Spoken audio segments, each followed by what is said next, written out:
So, shout out to Barry on Deck. The Deckheads have been quite kind to your boy. Like I said, they got us past that 50 follower mark, which is really cool. Got to work on doing some other stuff too. But we got, as usual, guys, that weird anxiety feeling that I've been having. It's typically associated with not only this podcast, but also associated with the fact that we're behind schedule, which we are. Which I should be thankful for, because if that hadn't happened, I would have done this podcast, and then a major sports thing would have happened, and we'll talk about that. You know what we got to do. We out here jamming, bro. We out here jamming. We really are. When I say jamming, I mean we're about to cook it up real quick. All right. Added some features to the show, which is cool.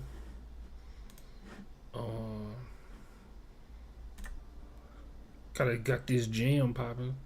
There we go. Got to do social media stuff. Also, you got to let the stream cook a little bit. give people a chance to hop into the chat, and you also have to shut down, the 50 pages, the 50 tabs that you have open. That also induce your anxiety. Well, not anxiety, but create this sense of worry. Let's see. Gotta go check the live stream on the YouTubes. I don't know if y'all been noticing. There's a lot of shit going on in sports right now. It's crazy.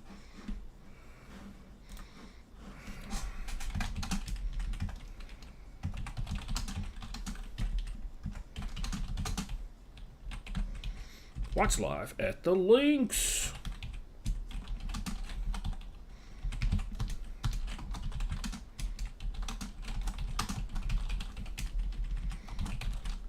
Honestly, man, last stream was pretty clutch. Last stream we had a pretty good viewership. I should probably actually, open my own stream on Twitch so that I can see my shit.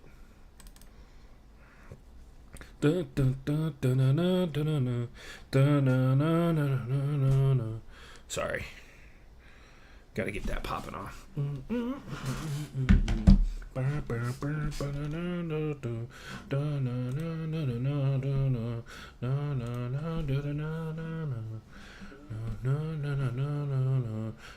Mute myself.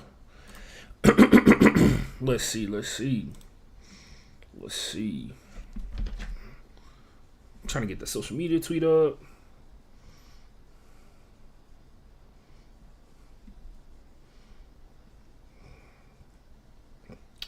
Not that. That's the wrong email. Bro, I'm so bummed. We had I was trying to get Gianna Kelly on the show. She works for SB Nation. I'm a big fan of hers. And she was like kind of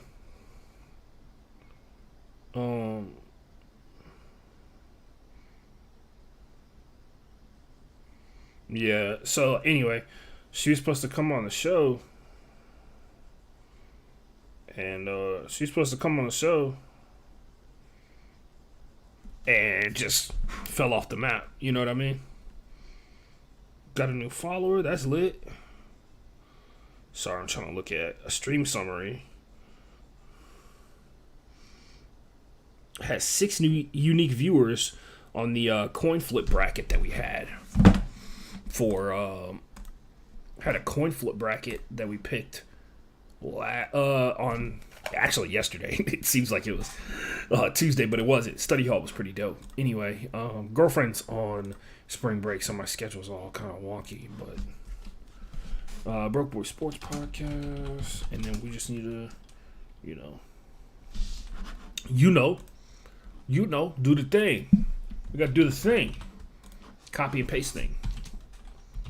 YouTube. Should I do it? I should do it last so that I can get that cool. I'm not gonna lie. There's one thing that I just have to admit is true. YouTube does a better job of displaying a thumbnail from the actual live episode. So I have to make sure that when I tweet out It's because I'm tweeting out not this actual link, which is stupid. When you try and share stuff, it's so dumb. When you try and share your stream, it doesn't share the link to the stream. It shares the link to your profile, which then allows them to click on the stream. So that's tough. That's tough. I think like 99% of people want you to they want you to actually, 99% of people want you to actually just fucking just put the link to the show, which is what I want. But sorry, as you can tell, usually when I get quiet and start rambling, it's because I'm trying to do some kind of edit, and I need to use all of the brain power I have available to me, as you guys know. Go live notification. What else?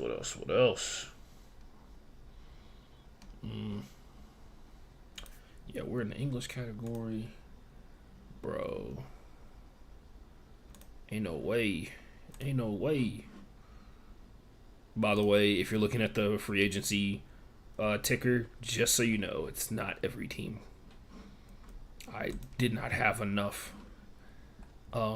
space to be able to put that many teams signings on the I think that's like 13 or 12 teams or something like that that's in there.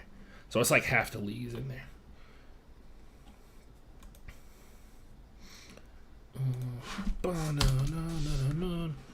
Is it? Yeah. Anyway, we're gonna work on it. There's a website that I found that's like sports in plain text, so that you can like copy and paste like scores into things and stuff like that. I respect that. Whoever came up with that, shout out to you. NBA Twitter #podcast #live stream. You guys know the deal. Take your time. Well, let me play you another song. I'm sorry. What kind of host am I to have you come to a party and not play any music for you? By the way, did I just play the same song again? I think I did. By the way, those copyright claims I was talking about last time on the show that like magically disappeared, it was because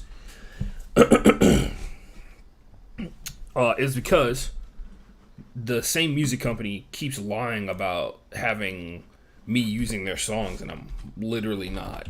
So that's always funny to me. Fuck you, Horace Music. I don't know who you are, but fuck you guys. You're trying to claim that you made beats that are literally in a beat software, which is interesting. So I don't know why I put all those NBA hashtags in there. We're spend much more time talking about NFL stuff and March Madness. I find it wild how many people are willing, including myself actually today, how many people are willing to like watch somebody on a stream, but like not watch the game, or like have the game pulled up somewhere else. The amount of screens in a room that people have at the ready has like increased exponentially, I would think, based off of what we know.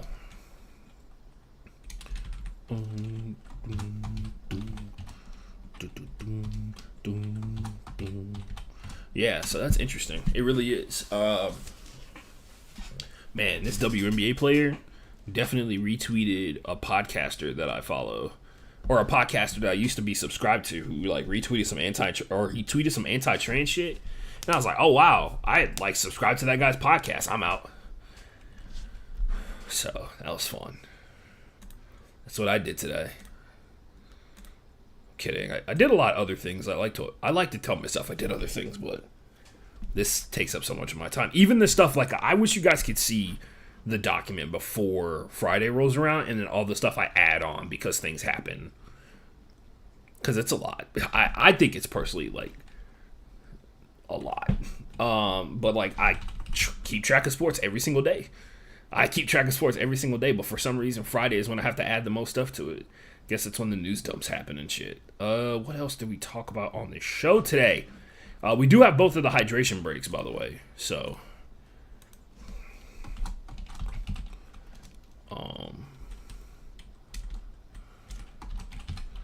Yeah, man. I'm actually super proud of football fans today. I'm not proud of some members of the media, but very proud of football fans today. Haven't been able to say that in a while. And maybe it's just my part. Maybe it's just my part of the internet. But who knows? Who knows, bro? Maybe it's just my part of the internet that seemingly is showing the thing that I want to happen. But I guess we'll find out, bro. Only one way to fall. Sorry, I have to switch between my 7 accounts. That's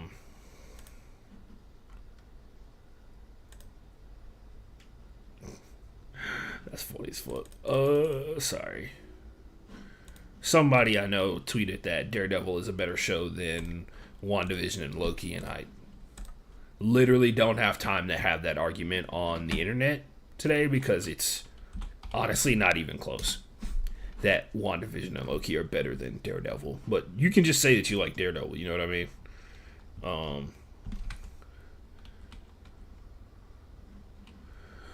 Oh, man. But yeah, I thought that was interesting.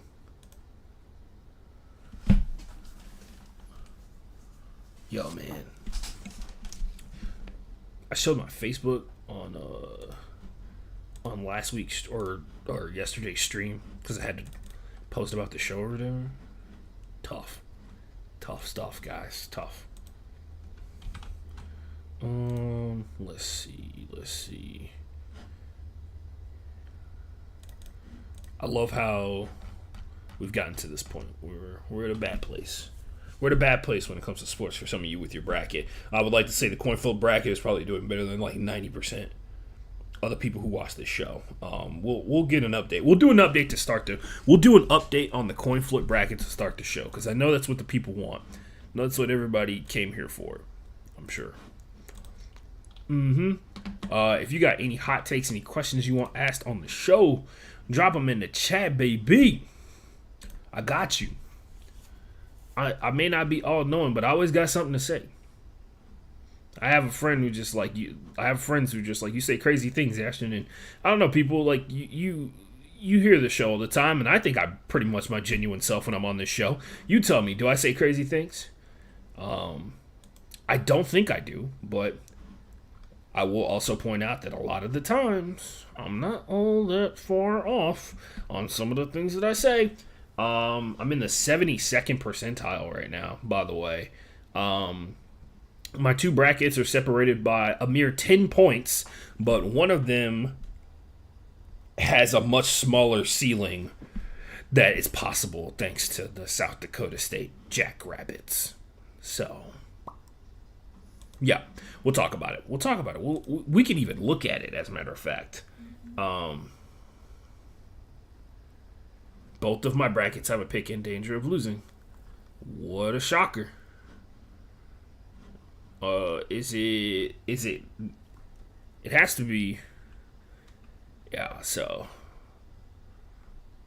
I mean, who could it be? Miami won. Whatever. We'll move on. I'll stop talking about the bracket until we get to the show. So, let's do it. If you got shit you need to say it now. Things you need to get off your chest, say it now. My bad. I had to pull this up. It's important. There we go.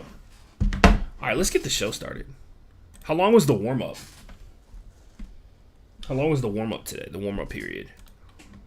See, that's the problem with fucking Twitch. It didn't tell it. Oh, wait, yes, it does. It's at the bottom. 14 minutes. That's around the average warm-up period time. I'm not even going to lie. All right, let's go live in 3, 2.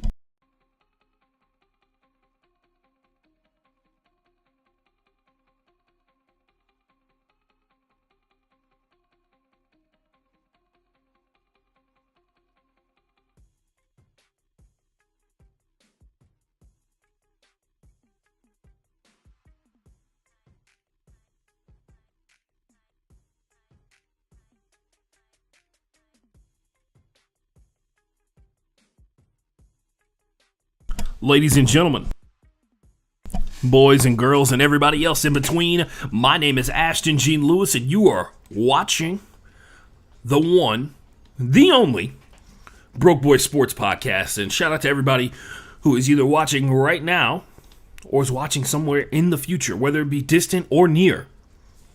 Appreciate you. Starting to see more and more people watch the show after the fact. Really appreciate that. We are streaming live on YouTube and on Twitch at the same damn time, ladies and gentlemen. We got a lot to get to. Tell me if you've heard that one before. Hold on a second.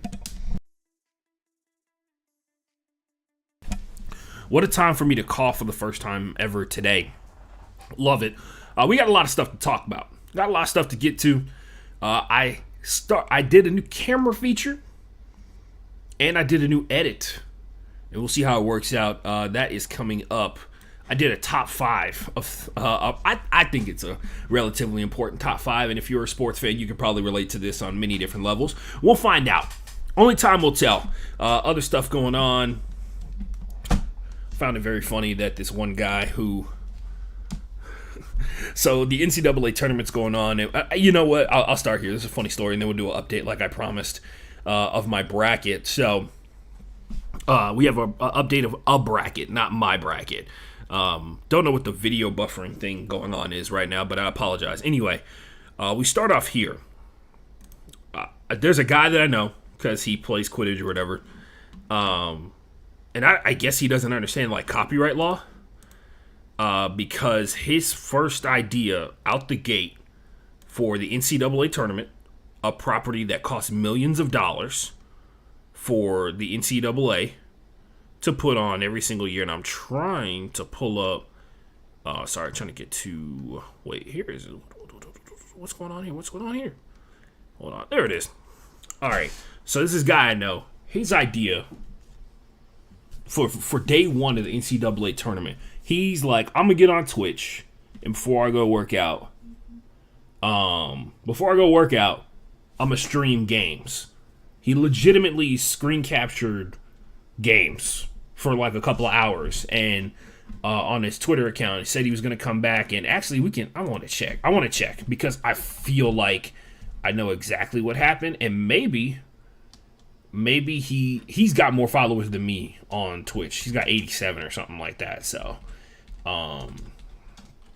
But yeah, let me check this out, cause he legitimately was just screen capturing games and like talk and had like a miniature window of him talking over games, and I thought that was insane, and I was like, they're 100% going to ban his account, and I haven't seen him go live since he did that, and that was like legitimately right out the gate.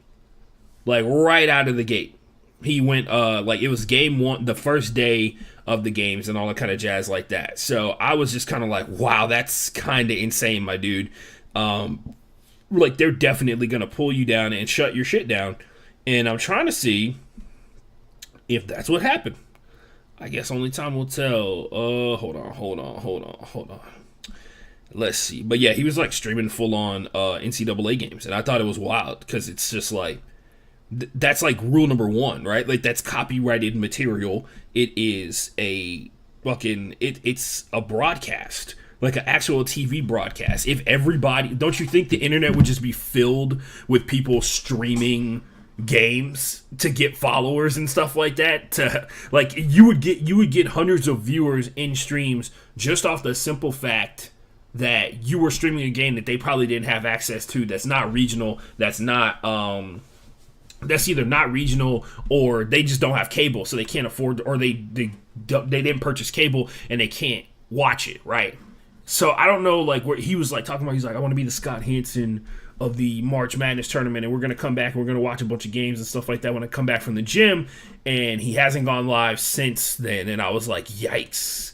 Hopefully they didn't just absolutely wreck him in terms of like pulling his stuff down, but I was immediately like, this is probably gonna be the only stream you do this weekend, my guy. So yeah, there's that. Fun times. I'm trying to find them, and this has it set up in the order that I followed people in. So I'm sorry about that. Sorry about that cough, which, by the way, legitimately had not coughed all day until we got this show started. And we're starting off talking about that because I thought it was interesting that I was like, you have a streaming rig, you have a streaming computer, you understand how to screen capture, and you just don't either he didn't care or he didn't know. And it's hard for me to believe that he didn't know. You know what I mean? So it's like, what's the point? Do you think you're just like not gonna get caught or whatever it is kind of deal? I don't know, bro. But I can't, like, I followed him, like I was following him, and I can't find his channel now. I can't find his channel anymore. So maybe they pew pew, pew pew his account. I don't know. Anyway, that's what I thought. That was weird. I thought it was weird. I thought it was a choice. I can understand, like, actually I can't understand it because at the end of the day, you're gonna get your account pulled, and maybe just it's the ignorance of youth or something like that. He's like just out of college kind of deal, but I'm a not college graduate and I understand copyright law, and I also understand that like Twitch has like screen scanners, so they can tell when there's like live movement on a screen that's gonna get some stuff pulled down. Anyway, show starting. Let's get to, I actually fixed it, guys, because I felt like the name of the first segment of the show was deceptive in certain manners, but this is episode 185 of the Broke Boy Sports Podcast, which we're coming up on episode 200, which if you actually know the secret of this show, it's been misnumbered multiple times, and because the study halls get involved in it, and because we weren't counting NFL broadcasts, we've actually already passed 200, but we're going to get to 200 Broke Boy Sports Podcast episodes, all right? I'm going to celebrate. We're going to celebrate. For every person that's ever watched even a single second of the show, I appreciate that. Let's go. Let's do it. Start from the top. I don't know why I keep saying let's go and not doing it. Anyway, here we go. Segment number 1. Geek News, ladies and gentlemen. You fucking bastards. Yep. So starting off the show with a little bit of anger. I changed the name of the segment to Geek News instead of Nerd News because I felt like Geek News was more apt for the description of the section because it was about like geek shit, like being a geek and a nerd. There's a big difference, especially in my personal opinion. But yeah, you fucking bastards. So Toei Animation, which is a huge animation company, honestly, it's got to be like it's got to be top 3 in terms of animation companies in the world, not just situationally or whatever. But yeah, they're top 3 in the world. And recently, I think it was March 7th or March 3rd was the official date that this happened. They got hacked, and it is now set up multiple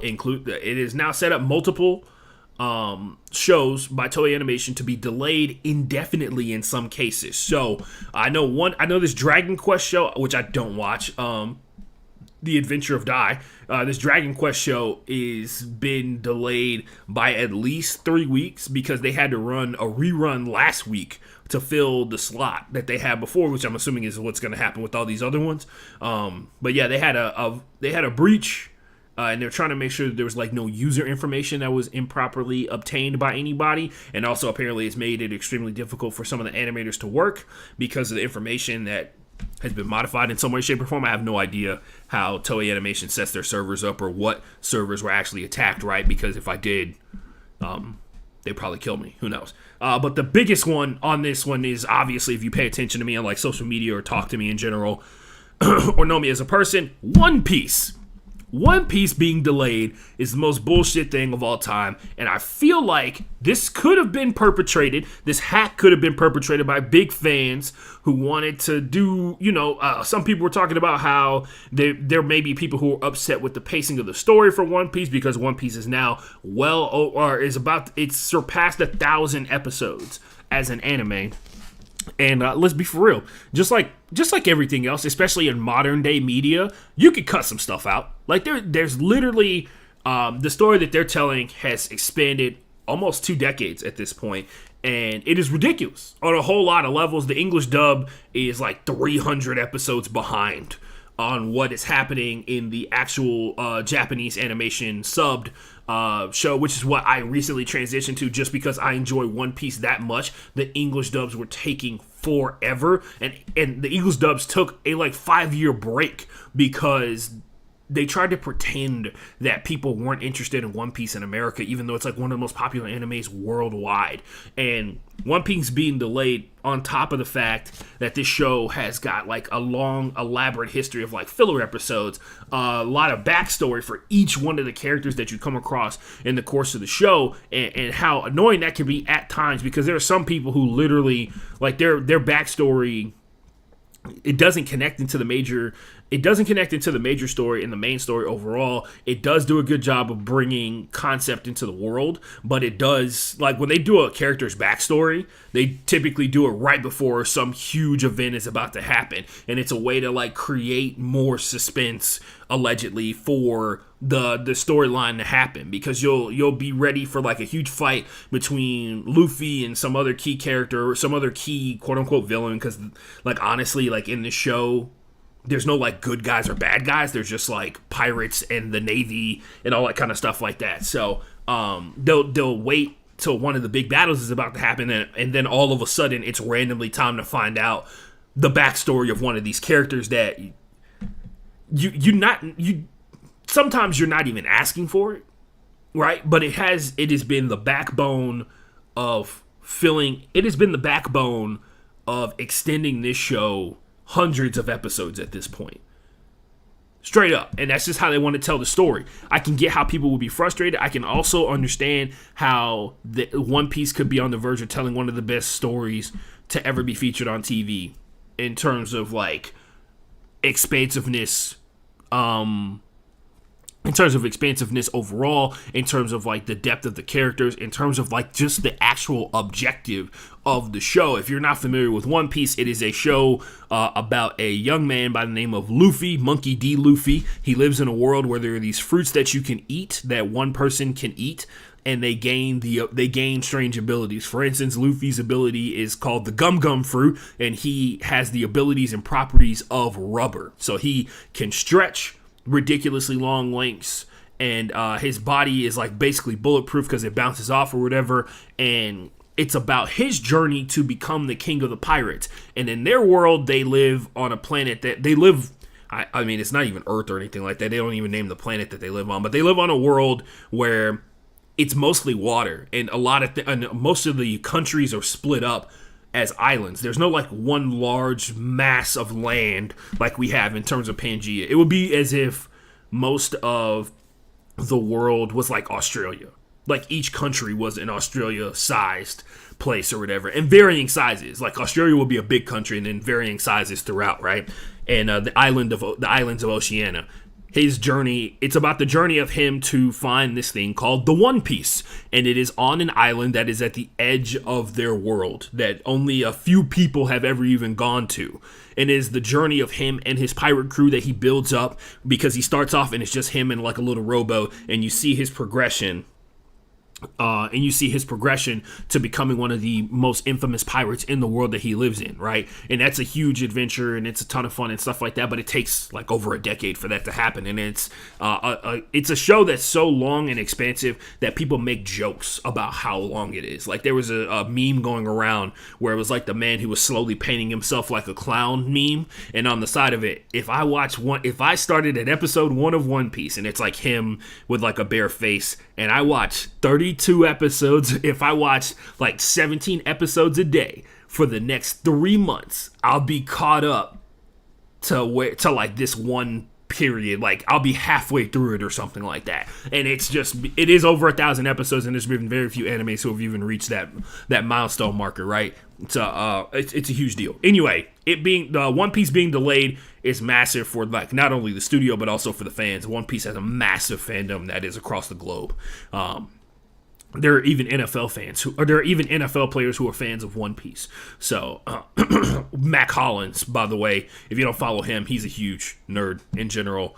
Along with Chidobe Awuzie. Chidobe Awuzie did this thing the whole season where he would give you the pregame fit kind of deal, in-game photo, and then the last photo would be like a One Piece character. He used to pick Zoro, who is the swordsman for the Straw Hat Pirates that some of you may have seen. Anyway, massive delays for Toei Animation as they've been hacked. Moving on to the show, not necessarily the premiere segments of the show, but I will point out this show is centered around This show itself is centered around the concept that we talk about the best and the worst that sports has to offer every single week, and that includes this week. So we talk about the best of the best and the worst of the worst. Do not forget, we do have a hydration break in this episode, so if you're a person that is at home right now and you got some alcoholic beverages, because once again, here on the Broke Boy Sports Podcast, we do not judge how you hydrate. We do not try and put limitations on what counts as hydration for your human body.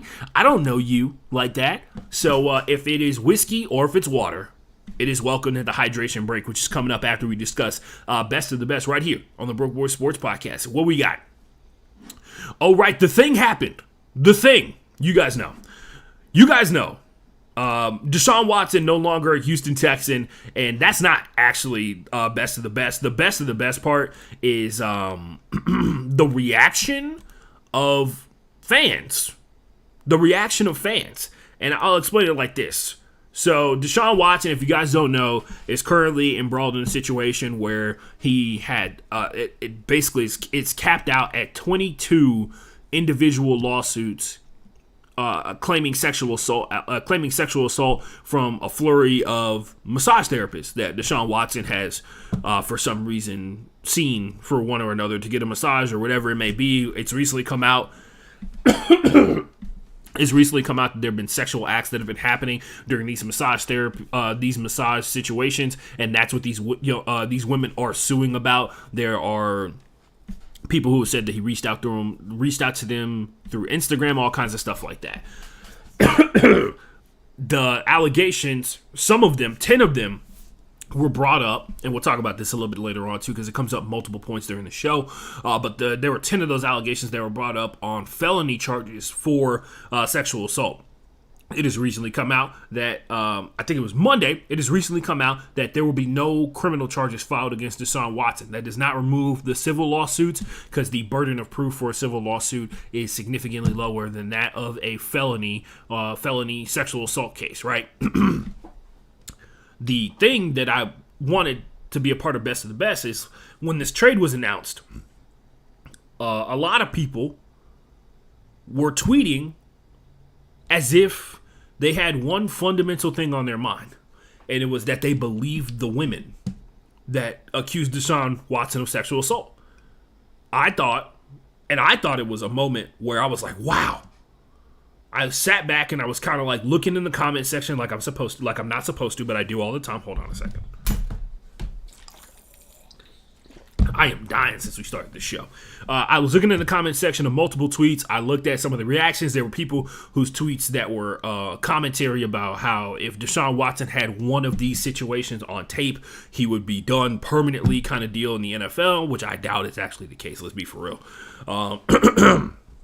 But I thought it was wild because I saw a lot of fans of the Cleveland Browns speaking out and being upset about it. I've had 2 people text me about it, and, they've tried to crack jokes about the fact that like, oh man, look at that Deshaun Watson, ha ha ha, he's going to the Browns, and it's over and the Texans suck and all this kind of stuff like that, which I disagree with, right? Like, I feel like, and we'll talk about what happened in free agency for the Texans. I think that there's clearly somebody with a plan in charge now. Now, there was a person that was in charge. He had a plan, but it was coming from a guy who was a little difficult to reach at times, if you get that joke. But nonetheless, the situation that's been happening, and I know we all have different slices of the internet that we're on all the time, right? Because we all have different perspective based on our likes and retweets and things that have happened in the past that have determined what enters our feed and what doesn't, in terms of like the extra stuff that comes from people that we don't follow, right?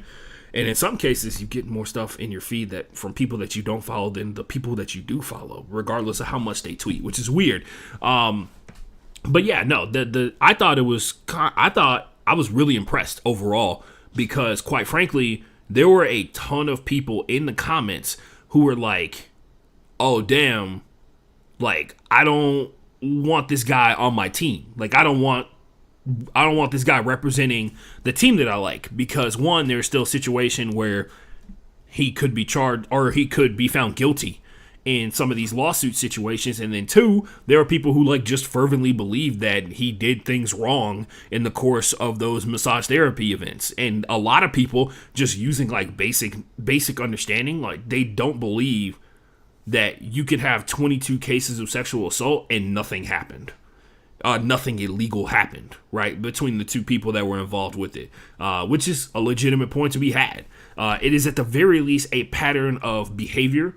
I know a lot of guys have really struggled with kind of understanding how when you have 22 lawsuits accusing you of sexual assault in varying manners, that you can be considered predatory in the sense that, you know, he sought out these women on multiple occasions in multiple different ways, right? And there's some people who are struggling with the conceiving that it is predatory. But there's still a lot of people out there who are very open about, like, I don't want that guy to represent any team that I'm on. And I've been a part of that group. I know there's a huge contingent, and I can speak from this from personal experience. And honestly, like, if I would be irresponsible if I was a black podcaster, black sports podcaster, for me personally, from my own perspective, if I didn't address the fact that there's a huge contingent of black people who have, one, seen black people abused and taken advantage of and used and scapegoated 1,000,000,001 times over.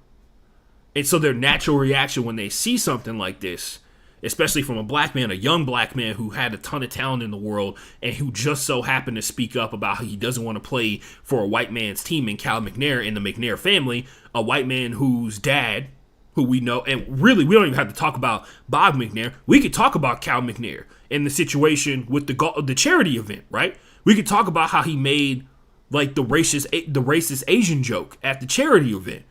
About how, like, during the COVID-19 thing, where it's, like, very clear Cal McNair is Republican.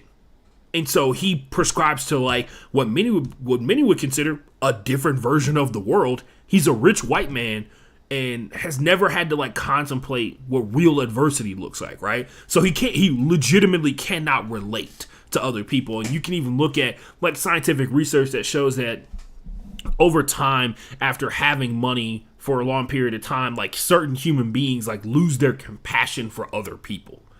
And I'm not saying that that's Cal McNair, but that is something that has been studied on multiple phases over, where people gain power through money, through wealth and influence and all that kind of stuff like that, and they stop giving a shit about people. And so there's a huge contingent of black people, and I've talked to a ton of them, right? A ton of black people who, for the sake of defending a black man, are okay with tearing down a bunch of random women about sexual assault because they've had this whole thing of, like, he's a black man, he's successful, he's got money. They hate that shit. Like, they really do. And like, time and time again, like, there's nothing that pisses off rich white people more than black people with money, right? Umpteenth amount of examples, the way that owners talk about players, the way that some journalists talk about players. I was listening to Mina Kimes' podcast earlier this week about free agency, and one of the guys on her podcast, I can't remember his name for the life of me, but this stuck with me. It was like 2 o'clock in the morning. I was driving back from, like, Huntsville, Texas to Houston, and or back from Conroe. I don't know why I said Huntsville. Back from Conroe, Texas to Houston, and the dude said, they were talking about Will Fuller, who, if you guys don't remember, he went from the Texans, started playing for the Miami Dolphins after a trade, right? I think it was like a trade for a 5th-round pick or something like that to get his contract to go away, essentially, because Nick Caserio was trying to, like, rebuild the team over from scratch. And he's in Miami. He misses a good chunk of the season, 1, because of injury, then 2, because of another injury involving his mental health. He does not finish out this season. He is now a free agent. He is one of the few remaining veteran wide receivers in the NFL that is a free agent. And the weird part about Will Fuller is Will Fuller is really good when he's on the field. It's just about when is Will Fuller going to be on the field. That's not the point of the thing I'm pointing out here. But on the podcast, there was a journalist on there, and he said, and nobody corrected him, by the way. This is the fucked up part. He said, "Hey, do the Miami Dolphins still own him? Like, or is he still in possession?" I think he said, "Is he still in possession of the Miami Dolphins?" And I was like, "Are you going to correct yourself and say contract at any point during that?" Or, like, that's a really, like, I think a normal person would be like, that's a really weird way to phrase, is he still on the Miami Dolphins? Is he still on their team? Haven't heard anybody really say anything about it. I thought it was weird as shit, bro. But that is a journalist who's not rich at all talking about somebody, a black man who is far wealthier than him. Sometimes you can't even sit there and imagine like the kind of conversations that actual team owners have and the way that they speak about players, right? But like I said before, there's this huge contingency of black people and really just people in general. There's a bunch of Houstonians who like legitimately were pushing this concept or this stupid conspiracy theory that the Texans are somehow led by a complete idiot, but an idiot smart enough to cook up lawsuits against Deshaun Watson to ruin his career, which if that was the case, they've epically failed, right? Because Deshaun Watson's signing a new contract for $230 million now, which was going to happen regardless of regardless of the lawsuits or not, right? It probably would have been more if there weren't lawsuits involved, because before all this, we all thought the world of Deshaun Watson. Not only because he was a good football player for the Houston Texans, but he also gave you no reason to believe that he was in any way, shape, or form a part or capable of this kind of stuff. If what he is being accused of turns out to be true in any way, shape, or form, nobody ever thought that he was the kind of guy that this is the kind of stuff that he does in his free time. And quite frankly, once again, I want to reiterate this.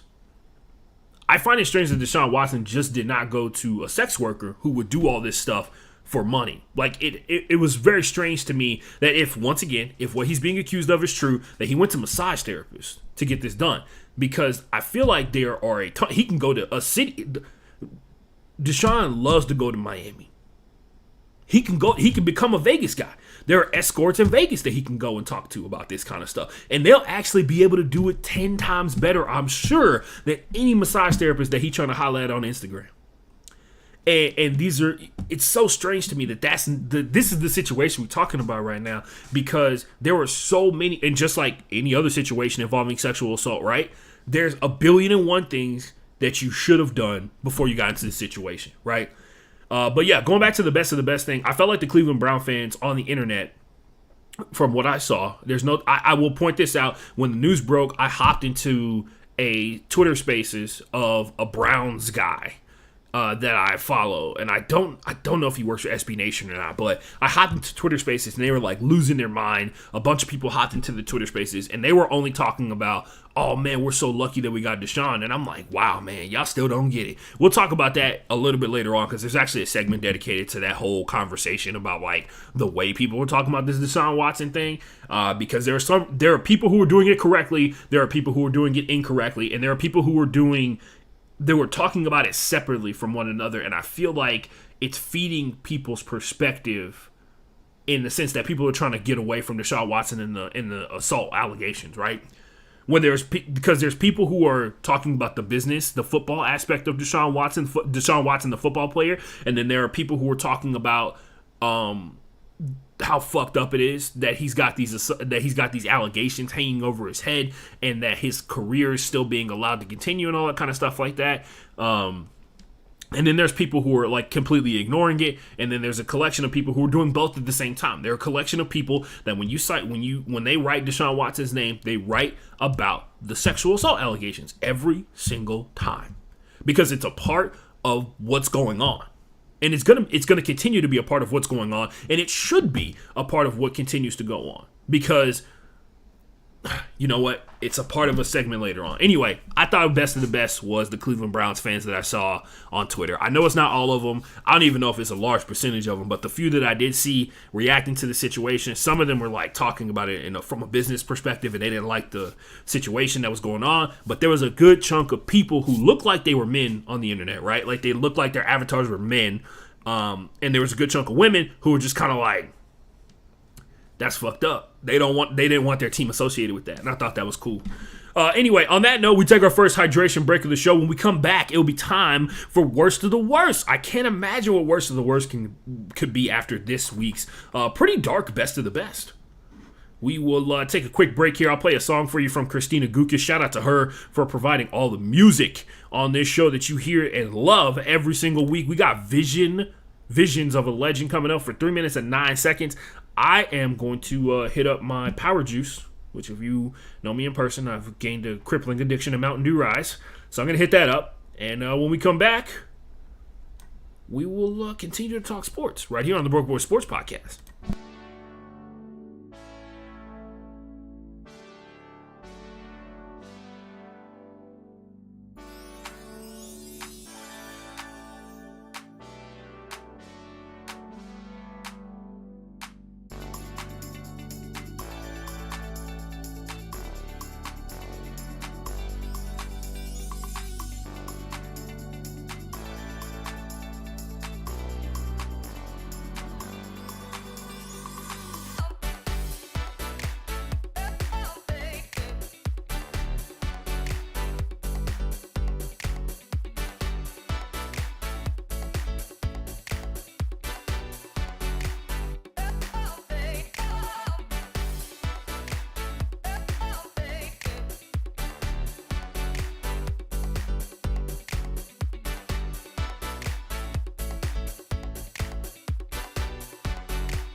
Oh, my bad. Sorry.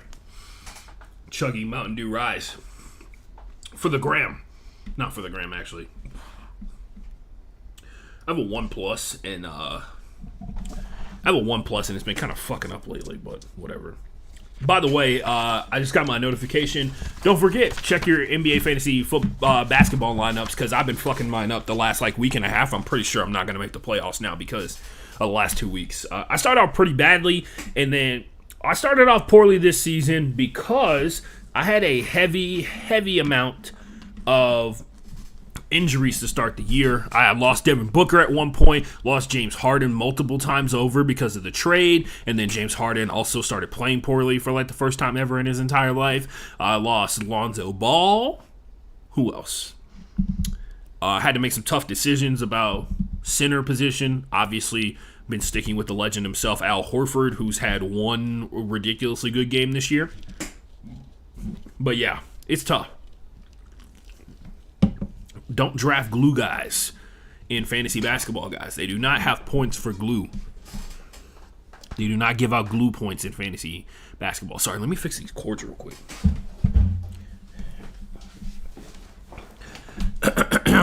Starting to get to that time where I need to get a new chair Be honest with you. Some of you guys hear my chair all the time. If you got the audio turned up to a certain level, hear my chair all the time. It's kind of squeaky, but I fixed that part temporarily. Anyway, moving on. Let's talk about the worst thing that I saw in sports this week.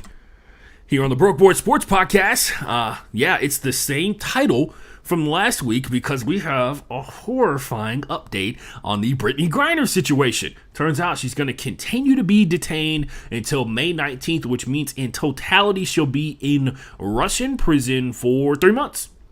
When it's all said and done. If you're not familiar with the story, Brittany Griner, who is considered to be the number, by the way, when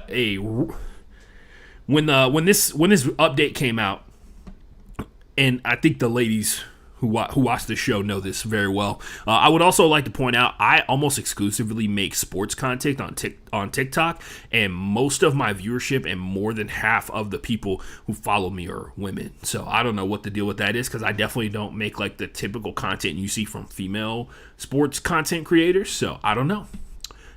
Maybe I'm just devilishly handsome. Maybe people just love to hear my voice. But back to the actual story here. Back to the original tangent. When this story dropped, multiple news outlets put it out there. It was all over ESPN and stuff like that. Multiple news outlets also pointed out how Brittany Griner is one of the best basketball players in the world. There is a lot of dudes who very clearly have never watched women's basketball, let alone the WNBA, that took it upon themselves to try and be like, I don't think one of the best basketball players in the world is an accurate description for Brittany Griner. So let's just address that. So first of all, just like, hey man, if you want everybody to know that you're a fucking idiot, just say that. You don't need to make fun of Brittany Griner or attempt to make fun of Brittany Griner in the process of like letting us know you're a fucking moron. So I saw this happen. There's a dude, and it was really funny because he apparently shares his Twitter account with his wife. So I found it interesting that, I don't know, maybe meant it ironically or some shit like that, but legitimately this dude shares a Twitter account with his wife and was just out here like trying to tear down a woman. He's more concerned about they accurately describe Brittany Griner's basketball career than the fact that she's locked up in Russian jail. He said something like, oh man, it's a little bit of a reach to say she's one of the best basketball players in the world, and it's really not. So Brittany Griner is either the number 1 or number 2 center in women's basketball in the world. And more than likely, most given nights, because of her defensive presence, because of her offense, if you watch her play, she's number 1. And there's a lot of people who are just like, oh, she's just tall. And I was like, what does that have to do with like limiting how good she is at basketball? And especially if you like watch her play basketball, you know it's not just because she's tall that she's really successful as a basketball player. That's just like a reductionist argument. Especially from a person who doesn't have any point of reference or any context for how good Brittany Griner is, which is a lot of dudes on the internet. Let's be for real. The dudes that are typing "get back in the kitchen" or "make me a sandwich" in the comments underneath, like anytime you post anything about a woman, which by the way, love to say that is severely dropping off, like off a fucking cliff. A lot of those dudes are just like not saying anything anymore because they're getting roasted alive on Twitter. So shout out to bullying for being a tool of success. Anyway, going back to Brittany Griner and the disrespect on her name. Brittany Griner is the number 1, if not number 2 center in the world in terms of women's basketball. She was the backbone, one of the huge reasons that Team USA was able to win the gold medal right behind A'ja Wilson, which makes her the top of women's basketball. Which, when you're the top of a certain form of basketball, makes you one of the best basketball players in the world. Brittany Griner could very well be one of the greatest centers of all time when this whole thing is all said and done. She hasn't got a WNBA MVP yet, but she's 100% in the conversation for Defensive Player of the Year and MVP every single season that she's played in the W, making her one of the best basketball players on the planet.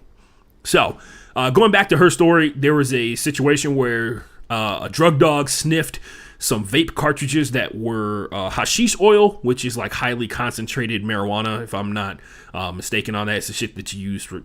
Yeah, anyway, I'm assuming it's for the massive amount of pain that Brittany Griner is probably in as a ridiculously tall woman all the time, and let alone not just tall woman, but also a tall woman who has been running up and down basketball courts all over the world for most of her life, right? So I'm assuming she likes that, and it probably just makes you feel good. Anyway, it's not that big a deal here in America, even though there's a lot of people locked up in prison as if it's a big deal. It is a big deal for Russia, and they have her detained currently for a crime that could carry a sentence of a decade in Russian prison, which we better hope it doesn't get that far. A lot of people have taken this as a way to talk about the difference between Joe Biden and Donald Trump for some reason, which is really weird because, like, they brought up the whole, like, LaMelo Ball, or what is it, LiAngelo? Jello.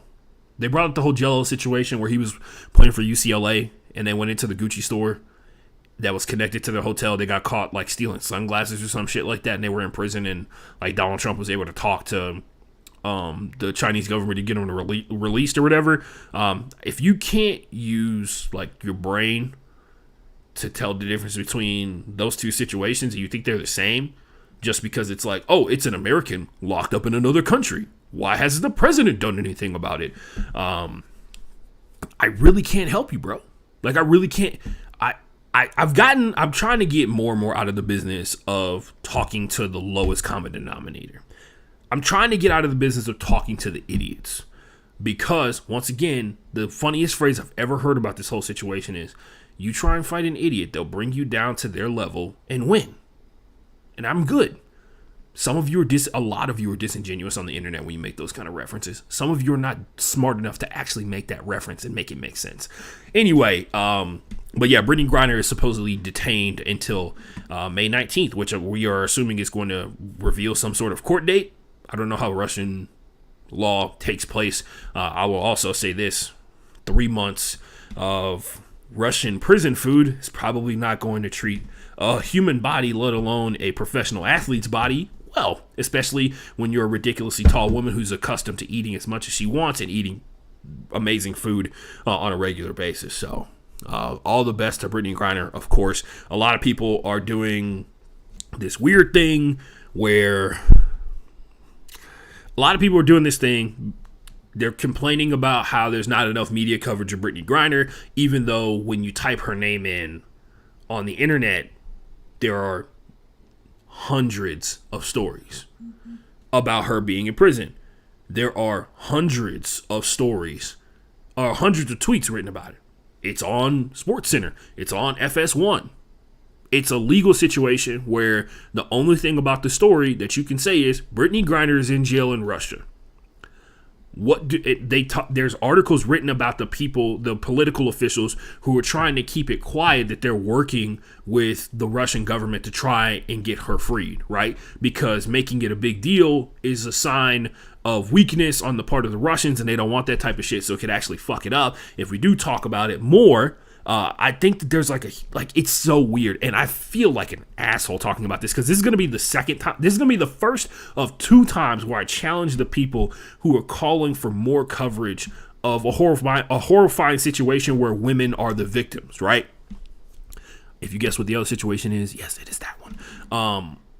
But yeah, the Brittany Griner thing, it's like there are people talking about it. There are people writing about it. And there are these people who are really weird on the internet that keep tweeting about how all they can think about is Brittany Griner, that don't know Brittany Griner, right? I hope Brittany Griner is going to be okay. I have faith that the people who are working on getting her free are doing the best that they can with the resources that they have, especially since there are so many people invested in Brittany Griner as a basketball player. Hopefully the oligarch that is literally a billionaire that owns the team that she plays for in Russia is also working on this, because I have a strange feeling money and power are going to be really instrumental in terms of getting somebody free. Who would have thought? Who would know? But yeah, this whole situation is terrible. It's weird. I'm gonna keep bringing it up when there's an update to bring up about it, because it looks like they're basically like, stop asking about it for 3 months, which is probably what they want to happen to a certain degree. So I kind of side with the people who keep bringing up or keep talking about like, man, it's messed up that Brittany Griner's in jail, and I'm like, that's true, man. It really is. It really is. And there's people out there, I'm sure, on the fucked up part of the internet that I'm luckily not a part of. Even though I probably should be trying to prevent the echo chamber by following the horrible people that say fucked up shit on a regular basis on the internet, right? I'm not going to follow Charlie Ward. I'm good. I'll be all right. Anyway, maybe I'll put him on a list. On a pocket list of like fucked up people. Anyway, I'm moving on. I just wanted to talk about Brittany Griner having an update on her story and her situation right now. Hopefully that means that somebody is going to do something here pretty soon because it looks like they're not trying to let this go. It looks like they're not trying to let this situation slide.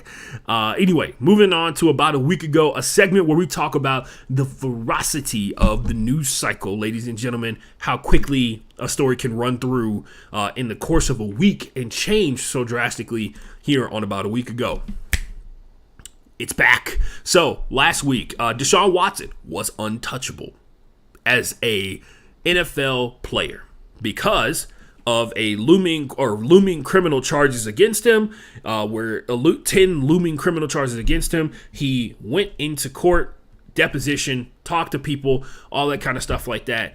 And evidence was presented to a grand jury of 12 people that would result in none of those cases being taken to court. None of those cases would draw an indictment from the 12-person grand jury. Meaning the civil lawsuits are still in play. The 22 civil lawsuits are still in play because they were basically taking evidence and statements from 10 of the 22 lawsuits and using them as a way to have using them in terms of like trying to get a criminal case started based off of things that were mentioned in the lawsuit and conversations being had. That will not be the case. They apparently had 10 cases and they only presented 9. I'm assuming it's because either they maybe at a later date want to go back and use some kind of precedent set in one of these civil cases to turn the final 10th lawsuit that they have as like almost a criminal case, or they're trying to turn it to a criminal case and utilize that as evidence in the case to make it a criminal case. Maybe that's the case, or maybe they just thought. Because if they present it and it doesn't get approval for indictment from the grand jury, then it's no longer in play or something like that. Or maybe they just thought because they had already taken 9 no's, they didn't want to take a 10th one and try and save some kind of face, whatever that means in this situation. Now the reason I brought this up is because of a segment called The Burn Pile, from a podcast that I listen to every week called Burn It All Down. It is a women feminist podcast. All the hosts are women. I think there's a non-binary host. Anyway, they talk about sports from the perspective of women who empower other women, right? And this is this happened earlier this week, right? Last week, Deshaun Watson, completely untouchable as a potential prospect. This week, he's been traded to the Cleveland Browns. Actually, that happened a couple hours ago, right? Now, the thing that I brought up is the Burn Pile segment is basically like their version of let's read something that people are doing wrong and point out that they're doing something horribly wrong and that they suck for doing this thing wrong. Now,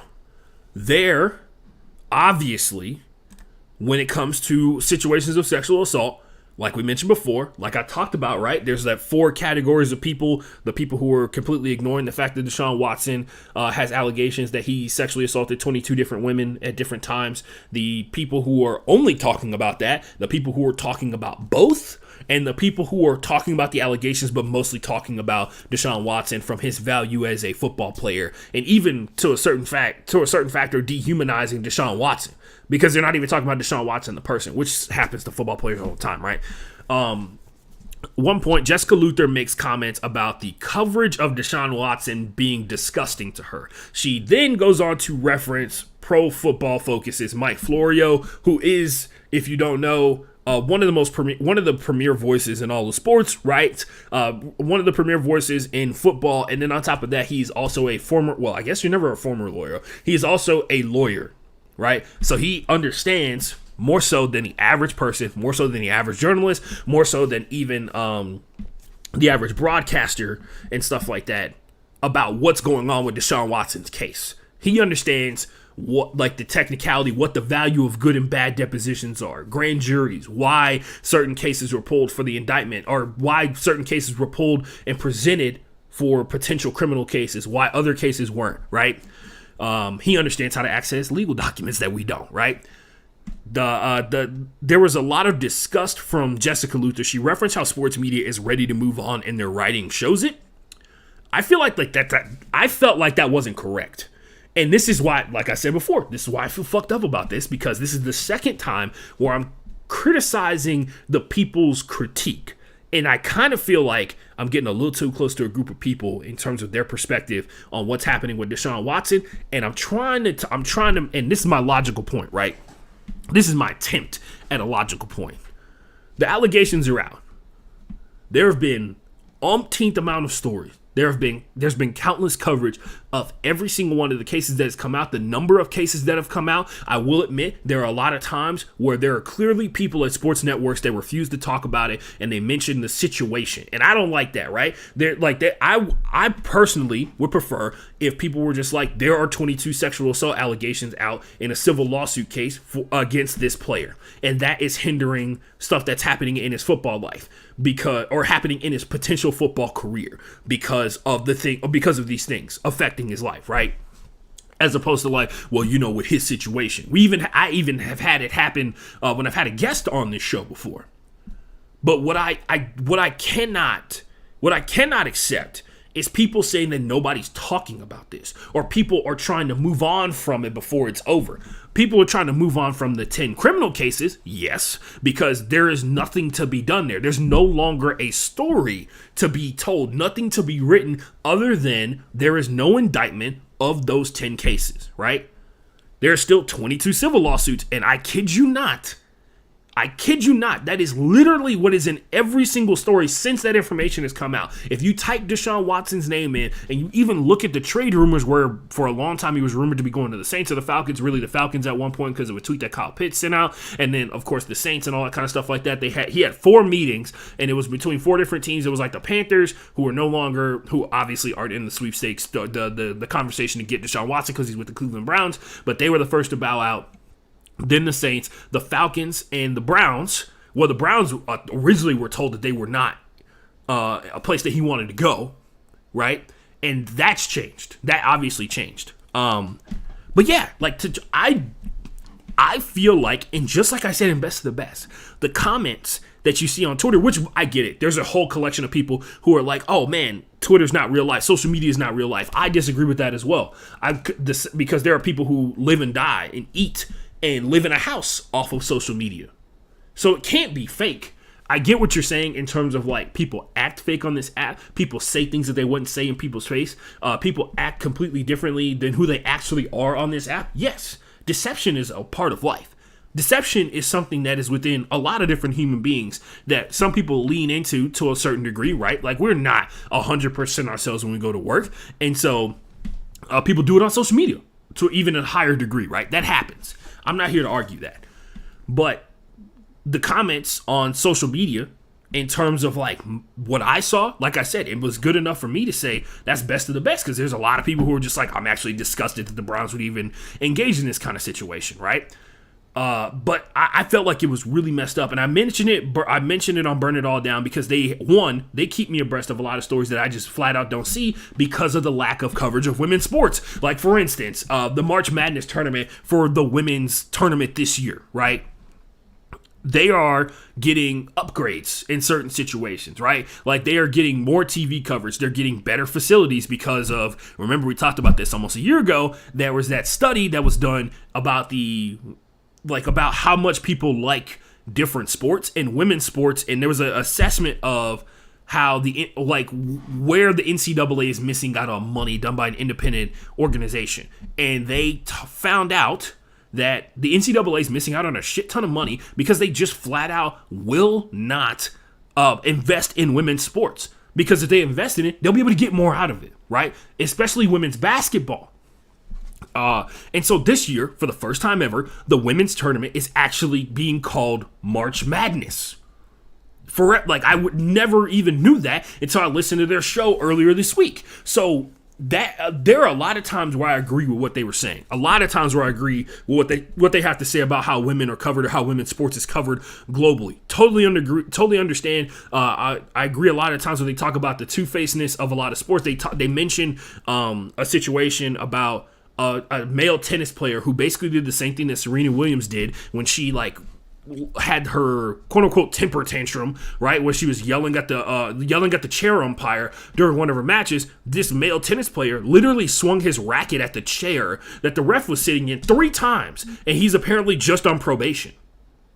That kind of story that I would have never found out about. So it's really weird that they kind of and I get it. It's their default in the sense of sports as a whole doesn't care about women, which I would like to take this time to point out the group of people who show consistently they don't give a shit about women. I tweeted about it last week, and I'll talk about it here. Journalists, sports media, it's not them who don't give a shit about women on the vast majority. It is the front offices of a lot of NFL teams. Because at no point during this conversation that we were having about Deshaun Watson has there not been a report about who was interested in Deshaun Watson. They just they put requirements on their interest, right? They were like, man, once these allegations are cleared up, then we'll be all in on Deshaun Watson. And that's a reasonable thing to say, I guess you could say, about once you understand whether or not the people that once you understand whether or not that person's going to jail, once you understand whether or not that person is going to plead guilty to these charges, which of course Deshaun Watson would never do that in this situation, even if he is guilty. That's just not something that he's going to do, because the fight in court that comes out of it, there's too much for him financially at the line for him to be like, yes, I'm guilty of these things. And then, of course, the blackballing and blacklisting of pretty much not even of NFL teams, but you're talking about endorsements and advertisers and stuff like that. There's literally you type in Deshaun Watson's name and it's Deshaun Watson pleads guilty to sexual assault. No advertiser is ever going to want to deal with them. And Deshaun Watson does have people that he's advertised with, HEB, down here in the local Houston market. Anyway, that was the weird thing, because it's there have been people reporting on the interest level of every team in the NFL, and there has never been a time where, since these allegations started until last week or until earlier today, earlier today, there has never been a time where there's been a single team without interest. There's never been a time where there have been zero teams with interest in Deshaun Watson. That time has not existed. That should be concerning. That should be what we're upset about. Not the way that it's been covered, because quite frankly, I think it's been covered pretty damn well. I think that every single allegation, because I can tell you this right now, how I know it's been covered really well, I've seen the comments under some of these articles that people have written about these people who are just flat out trying to get everybody to stop talking about potential sexual assault allegations. Yes, they are very serious allegations. And if you're a person that prescribes to believing women, what happens in the court case and the evidence presented is going to be vastly important to you. And so you want information on what is being alleged to have happened. And that information is not going to come out because because the victims in the situations have too much on the line to actually come out and make any comments, right? Every statement that you've heard from a person who's a victim, there's been 2, and they've come out and they've read detailed statements. There have been situations where information from the massage therapists have come out, the one lady who was who'd been doing it for 15 or 20 years or something like that. And she thought that the actions that were asked of her during Deshaun's massage were out of question. There was also the situation where the 18 other massage therapists that he had dealt with before said that there was never such a situation that happened to them. There was nothing inappropriate that happened with them, right? I just thought it was really weird to go at the media, who I think, because when you type in Deshaun Watson allegations, or you type in Deshaun Watson right now, the story that happened 7 days ago about him not being found or him not having to deal with any criminal charges is on page 2 of Google. There's going to be a ton of think pieces written on different websites about this. There is multiple articles that detail the timeline and the information within the allegations that are written down. So it's really strange to me that people are still on this whole, like, they're not doing a good enough job. They're not talking about it well enough. And I get it. Everybody can't be everywhere, right? Everybody can't be everywhere in terms of watching and looking at every single piece of media that comes out, right? That's impossible. There's 1,000,000,001 stories, and a lot of them say the exact same thing. But I think I think the information and things written about Deshaun Watson's allegations have been readily available, which has been a stark change from what's happened in years past. Especially considering there's actually no video evidence of what, because the last time we had a situation like this happen on this scale was the Ray Rice situation, right? Where there was a video release because there was a lot of people on TMZ who said there was a video, that said there was a video, that said there was a video, and then the video came out, and then all of a sudden it was on Good Morning America and all kinds of stuff like that, right? By the way, would like to point out that ended with his fiance apologizing for the role that she played in the incident where she ended up unconscious after being punched by an NFL running back and hitting her head on railing in an elevator on her way down to the ground because she was unconscious. So she was real sorry about the role that she played. But yeah, no, there's, like I said before, there's 4 groups of people who are interacting with this situation, and it's interesting. Moving on. We talking money, or we talking money? Nobody likes money more than me. That's why we have a show called the Broke Boy Sports Podcast, where the ultimate goal is to trick somebody into giving us $100 million and then never doing this show again. The number for this week, $120 million. Von Miller, now of the Buffalo Bills. Interesting enough, Von Miller, the Buffalo Bills, him and his chickens, they're going to be eating pretty well for a really long time. 6 years, $120 million. And don't forget, Von Miller is 32 years old, which, if you know, in the NFL, the magic number is 30, baby. At every single position, 30 is the magic number of, hey, maybe we stop giving you so much money. Hey, maybe you don't play football anymore. But yeah, that's a thing. Von Miller, Super Bowl champion, now Buffalo Bill. Good luck in New York, my dude. He is from Texas, from DeSoto. He went to DeSoto High School, which means he's from Dallas, Texas. But yeah, good luck freezing your ass off. Well, he was in Denver for a long time, but nonetheless, Von Miller signing this huge-ass contract, which, by the way, is still currently the largest free agency deal that has been signed by anybody so far, which is strange enough because not a lot of people were talking about Von Miller making this kind of money. Shout out to his agent for going out. By the way, shout out to all the agents. There's been many a time, most of free agency, I've been spending the time thinking about, damn, they really out here cooking. I've yet to see an agent be like, wow, that's definitely like the team got a steal in that situation. But as you guys know, big numbers don't really mean all those. Big numbers don't necessarily mean you're going to get that money. It's a big number on the contract, which is the potential amount that you can earn on it. But nonetheless, Von Miller's going to make a good chunk of money before this whole thing is said and done.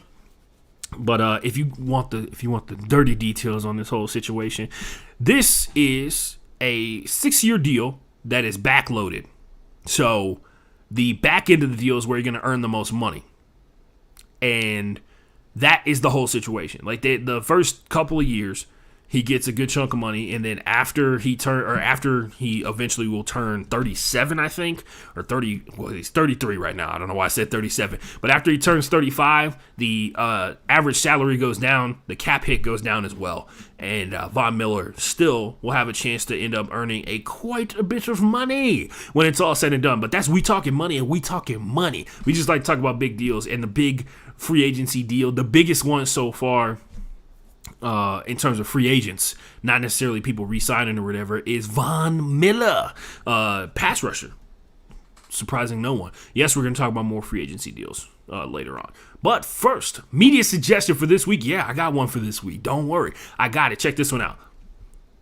It is Winning Time, the Showtime show about the development of the Lakers dynasty called the Showtime Lakers with Magic Johnson and Kareem Abdul-Jabbar and all those guys and stuff like that.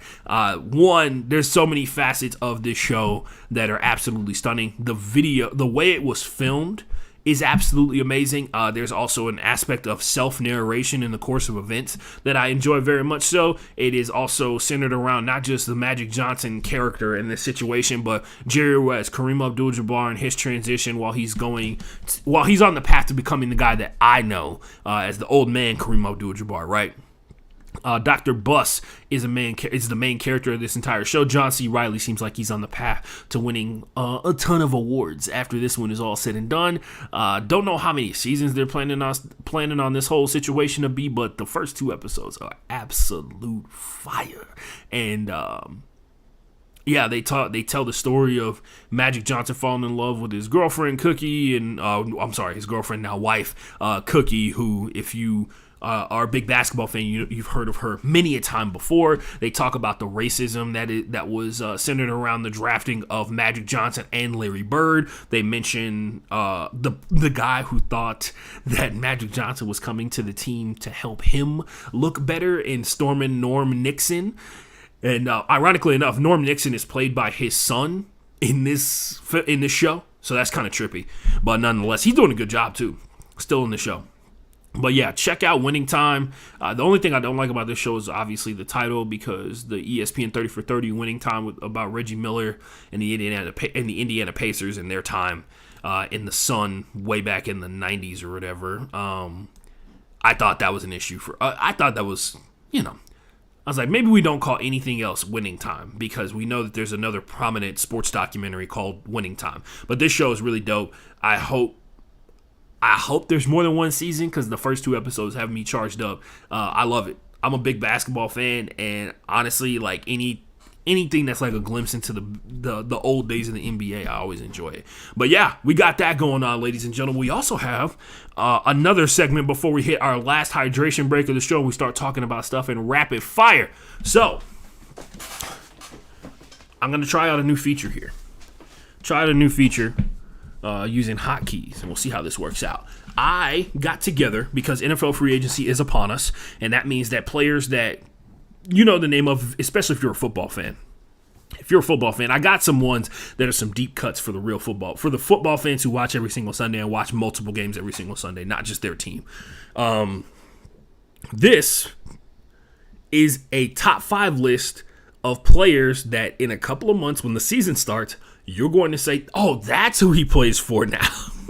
So, yeah, I went through this one. You tell me how I did. We'll start it here. I got like a whole hotkeys thing set up, so we'll see how this goes. Number 5, Miles Jack. Miles Jack, formerly of the Jaguars. He was drafted by them. He's now playing for the Pittsburgh Steelers. So, in a couple months, you'll be like, oh, Miles Jack is playing for the Steelers? Yes, he is. Number 4, Russell Gage, who recently signed with the Tampa Bay Buccaneers after playing for the Falcons. There's actually a really funny story out right now that he got a call from Tom Brady. He did not believe it was actually Tom Brady who called him after he came out of retirement to come to the Buccaneers, and I thought it was hilarious. He thought it was somebody prank calling him.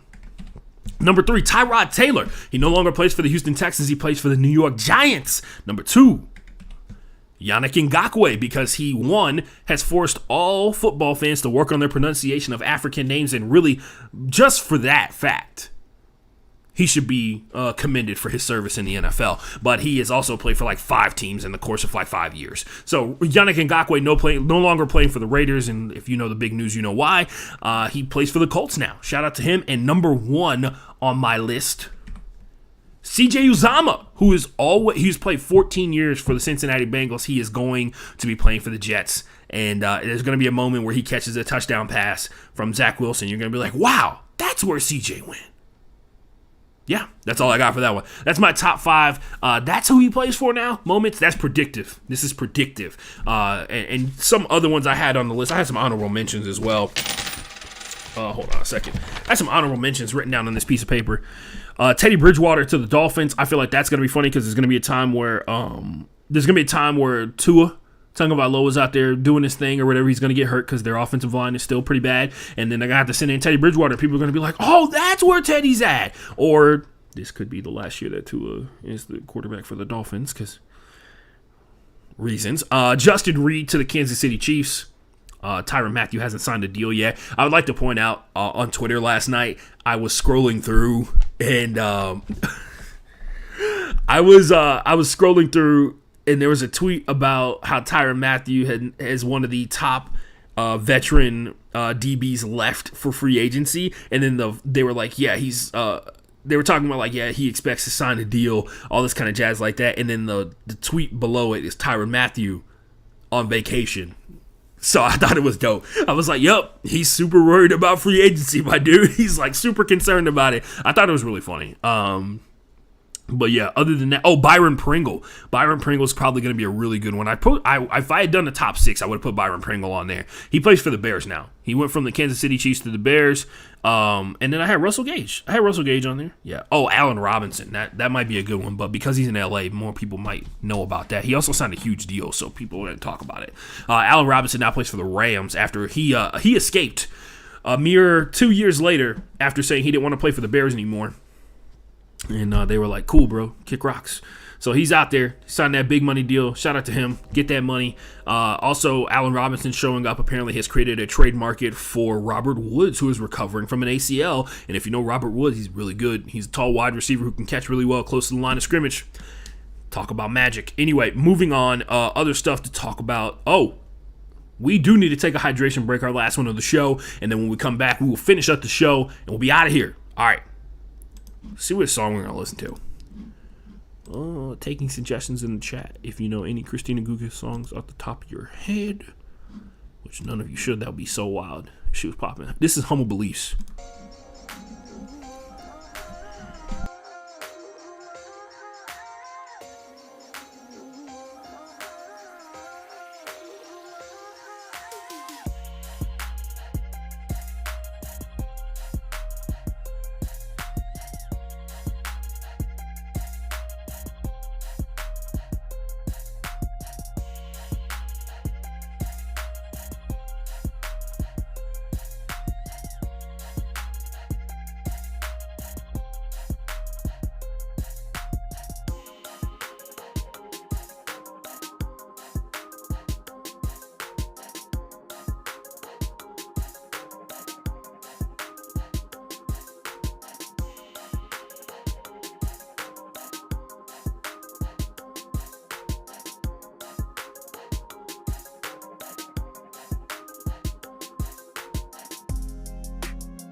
What is up? What is up? We back. At least that's what I've been told, that we're back. Anybody else getting way too much NFT stuff in their Twitter feed? Raise your hand. That's me. Juju Smith-Schuster also going to Kansas City, if you hadn't heard that information, which at this point that would be ridiculous. But yeah, Dove Kleiman, who's one of the best Twitter follows out there that a lot of people don't really talk about. NFL_DOV KLEIMAN. I mean, basically the same level as Rap Sheet and Adam Schefter in my book, especially with getting the video and stuff like that. Getting video like during games and stuff like that. Him and Ari Leoff, I like that a lot. And then Doug Farah with the fire ass take on Twitter. The Browns said they wanted an adult at quarterback. That's what they said. They did indeed say that. If you recall, Deshaun Watson, now a Cleveland Brown. Deshaun Watson. This is from Dan Lust, who's a actual lawyer in real life. Deshaun Watson, who just missed a year of his entire career while dealing with looming criminal charges and fighting 22 sexual assault cases, now has a fully guaranteed $230 million contract, the highest ever given to an NFL player. Deshaun Watson doesn't actually have an agent. He has a magician. I agree. Jesus, man, that's crazy, bro. Don't let him steer you wrong, kids. Crime does pay. I'm kidding. Allegedly, crime does pay. Pays well too. Anyway, I got one too many windows open. Let's move on with the rest of the show, shall we? Let's finish up. I got a lot of shit to get through. I got a lot of things to get off my chest, sports related. Hold on. Let me make sure. I'm trying to make sure I got the right one. I think this is it, right? Nope, that's the wrong one. Ignore what you're seeing right now. Ignore that. Yeah, here we go. Let's go screen capture. I wanted to do a bracket update. Yeah, let's do that. What am I looking at on? Yeah, anyway, let's do a bracket update. This is the coin flip bracket from the study hall episode earlier this week. Is it popping up on OBS? It is not. We talked about this, buddy. We talked about this, bro. There we go. That's better. Here's the update on the bracket that you didn't ask for, right? This is the coin flip bracket. If you missed study hall on yesterday, every black preacher ever would be proud that I said on yesterday. But yeah, if you missed study hall yesterday, we did a bracket where it was solely based off of coin flips. This is actually this is Tails Never Fails. The bracket is in the 40th percentile with 150 points. It has been wrong on multiple occasions. So far, it got Boise State. I knew this was going to happen. A lot of people have been talking about Memphis has like multiple NBA players on it, which we'll talk about here in a second. But yeah, Boise State got beat by 11 points. UConn, one of the big upsets in the first round. If you actually watch this game, New Mexico State somehow completely smothered UConn in the first half of the game. They legitimately could not make a shot, and then took over. So yeah, the coin picked. So we did heads was the favorite, tails was the underdog, and the coin hit heads like 9 times in a row to start off the stream. So that was hilarious to me because I knew that there was going to be an entire bracket where it was just pure upsets, and that is actually what happened. So New Mexico State over here are predicting pure upsets, not actual upsets. But yeah, so we got UConn wrong, which means we got something that we got a team that was in the Sweet 16. That's a heavy hit. That's a hard hit on day one.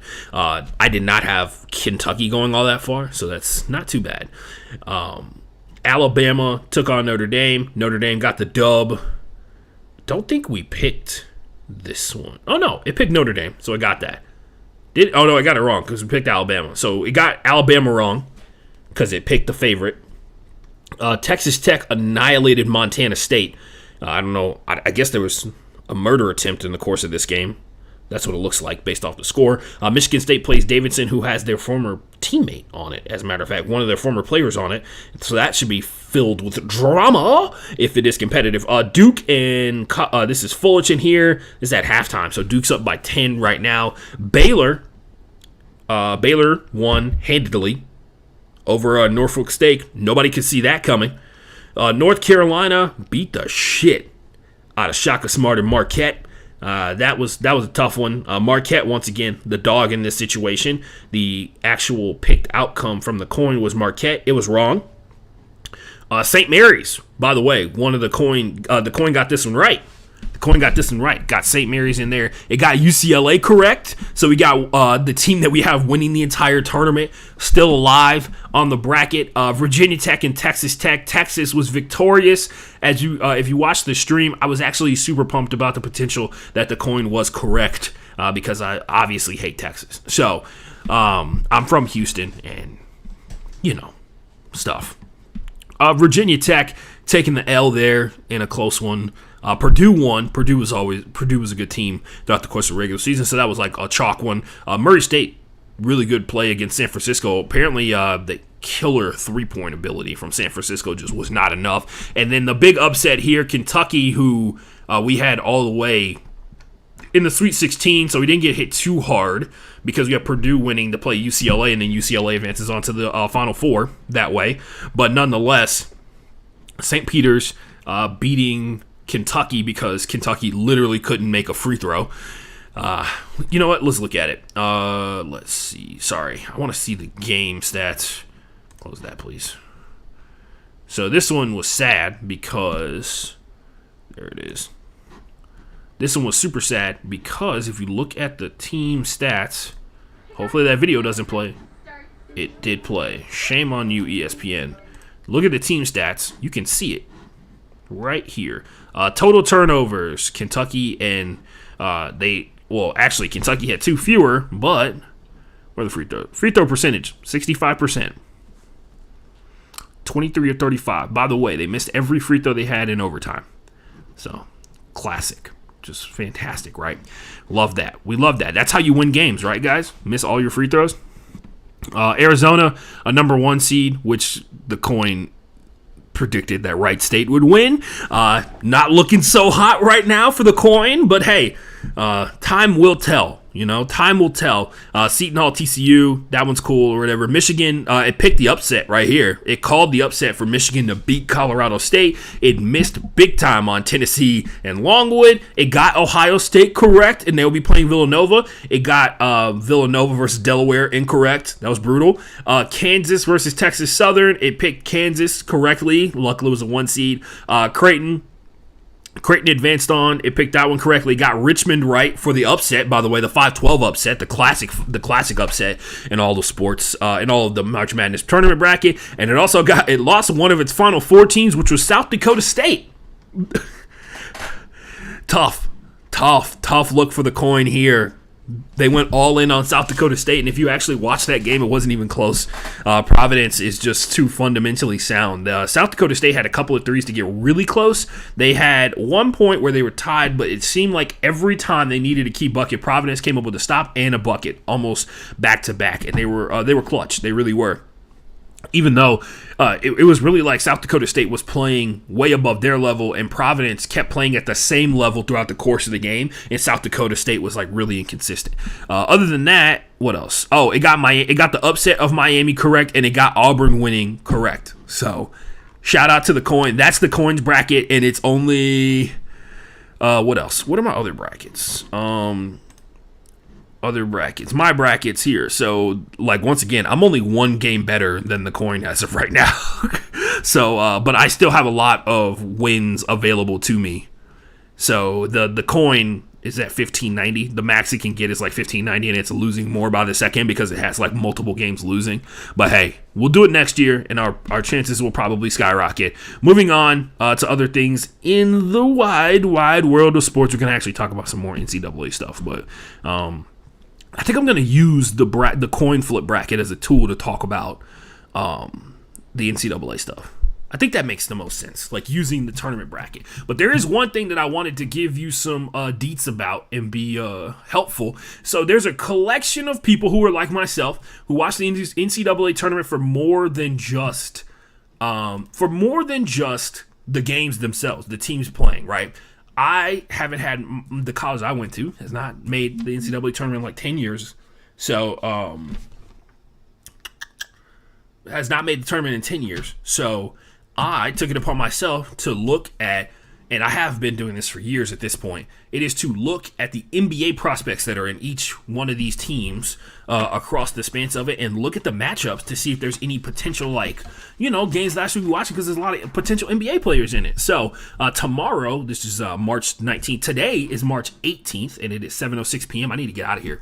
We got New Mexico State and Arkansas playing each other. Arkansas has JD Notae, who is projected to be a second-round pick. He's a 6'2" guard and a senior out there.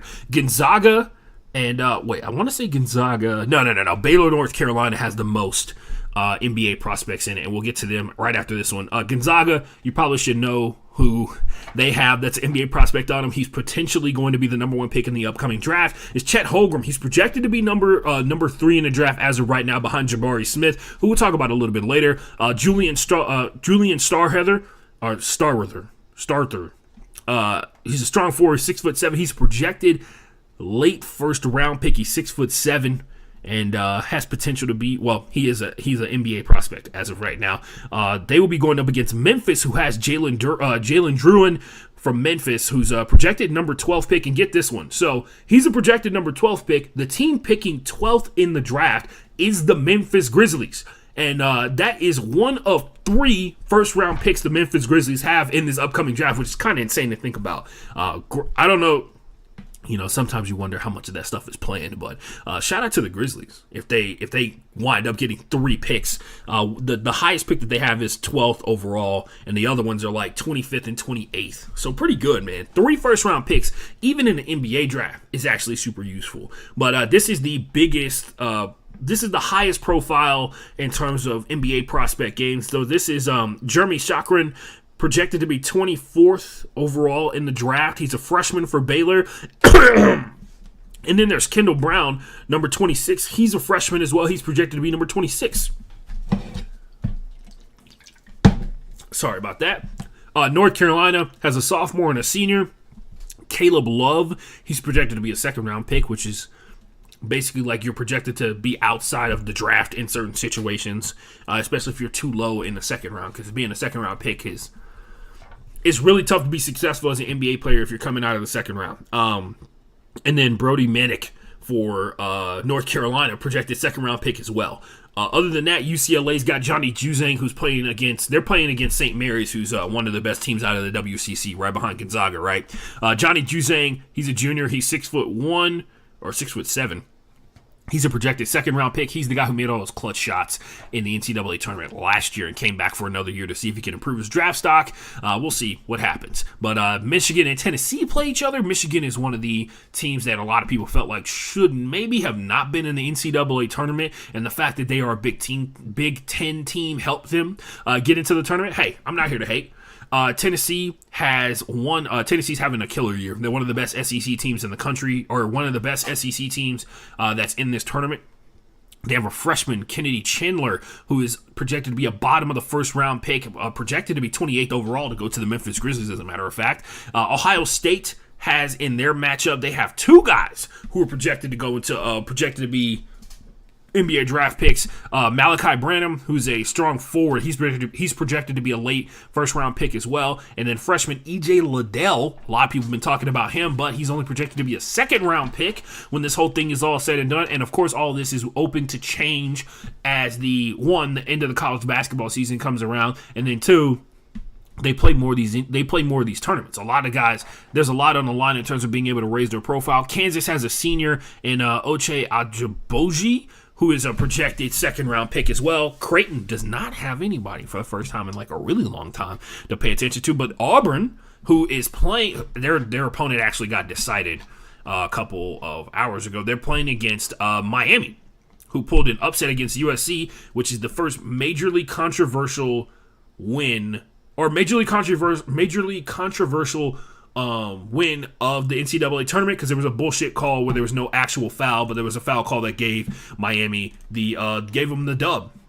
Other than that, Jabari Smith from Auburn, who's been talked about out the wazoo, very, very top tier elite level scorer. Bruce Pearl says he's the best player he's ever coached. So, best jump shooter he's ever coached. So, yeah, there's that. Moving on. That's all I got for the NCAA tournament. Let's finish up the show. Let's talk about the NFL. Yeah, there's not any NBA stuff this week. The NBA season, by the time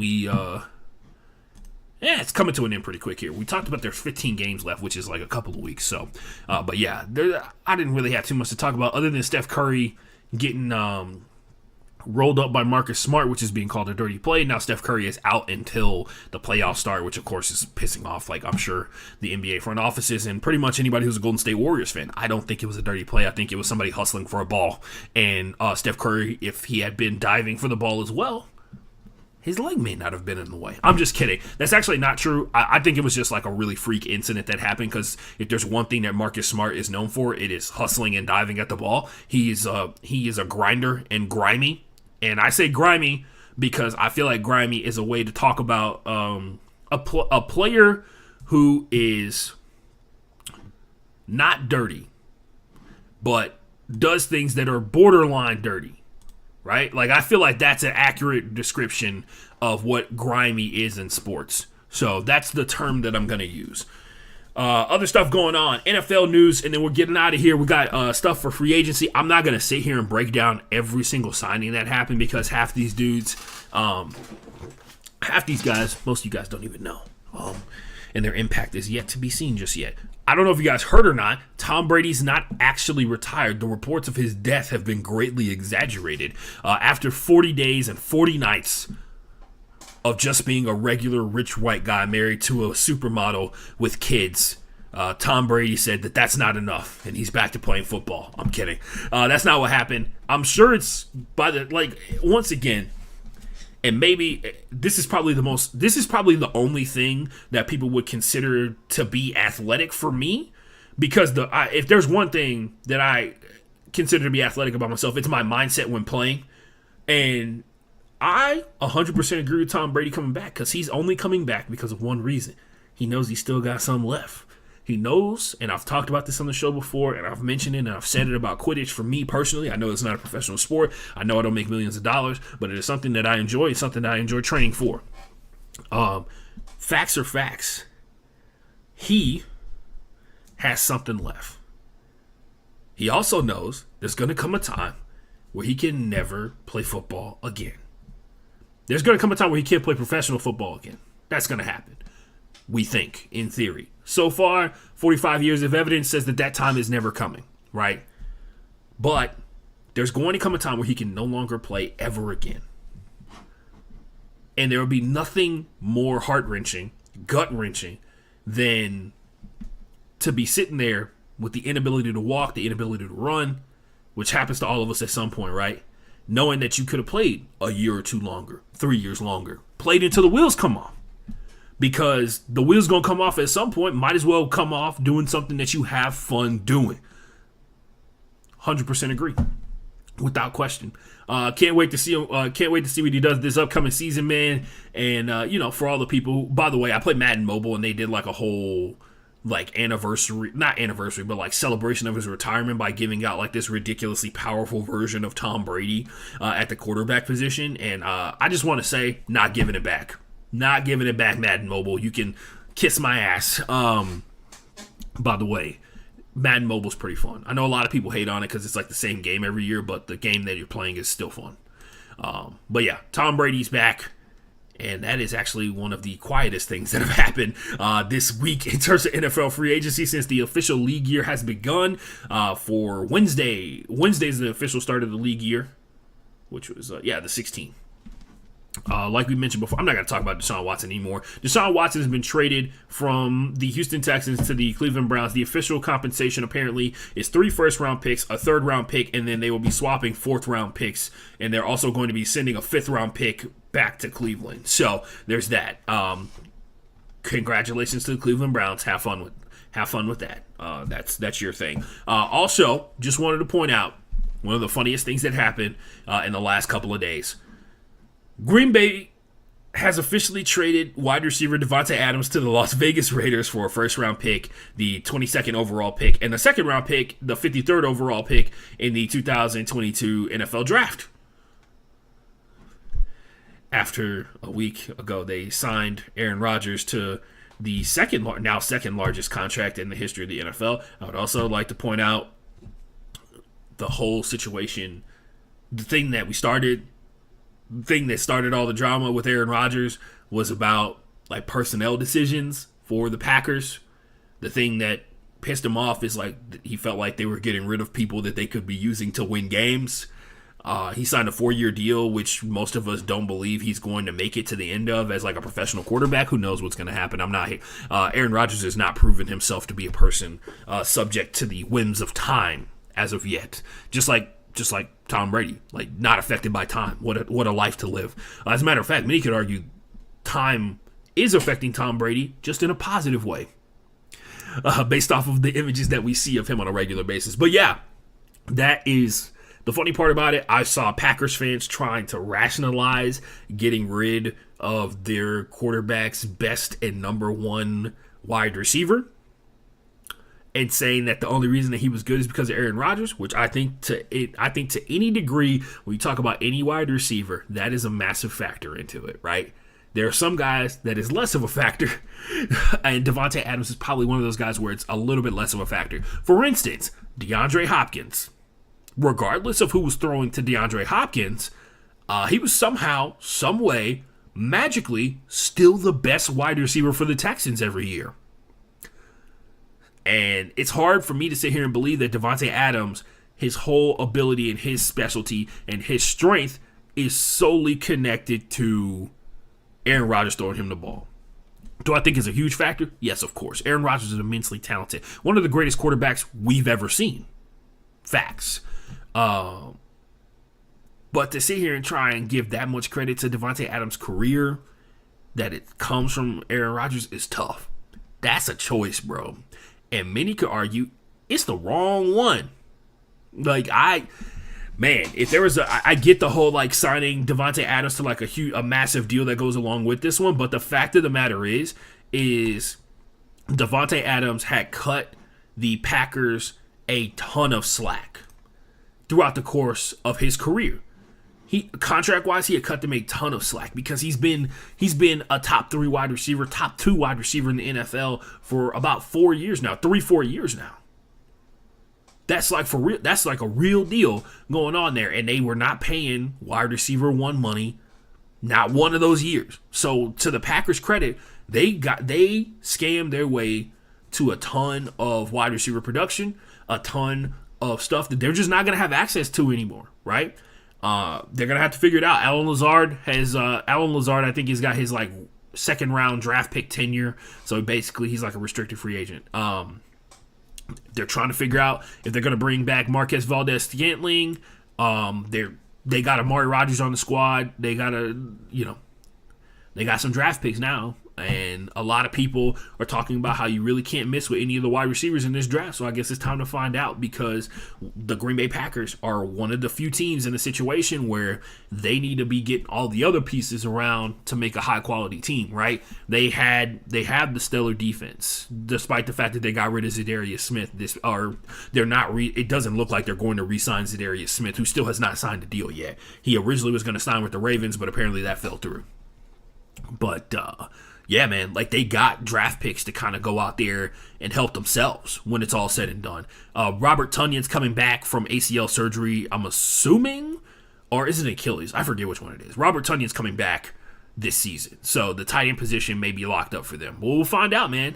A lot of these dudes that you've seen step up, and I will admit it, I've seen Alan Lazard have really good games. I've seen Marquez Valdes-Scantling have really good games. I've seen Geronimo Allison, when he was on the team, have really good games. When Davante Adams was out, they stepped up big time a couple of times. Now they just got to do it every single Sunday. Shouldn't be any problem, right? Right? Moving on. So other big deals in NFL free agency. This is some of the stuff that I saw that I liked. For instance, Emmanuel Ogbah, who is from Houston. He's been on my old podcast. He's been very kind to me in terms of providing an interview that time that we talked to him. He was also very informative in the time that he came on the show. He's a Super Bowl champion because he played with the Kansas City Chiefs the first time that they won a Super Bowl. And then he also has been playing. He's also been the Miami Dolphins' best pass rusher the last couple of years. So he actually signed a massive deal in the course of free agency. Shout out to Emmanuel Ogbah, H-Town, hold it down. The Cleveland Browns not only traded for Deshaun Watson, they've also traded for Amari Cooper, where Jarvis Landry apparently has requested a trade. We'll see if that request stays. And also the strange saga of Baker Mayfield, who now apparently does not have a job anymore, unless they're going to be like, hey, guess what? The quarterback battle is open in camp.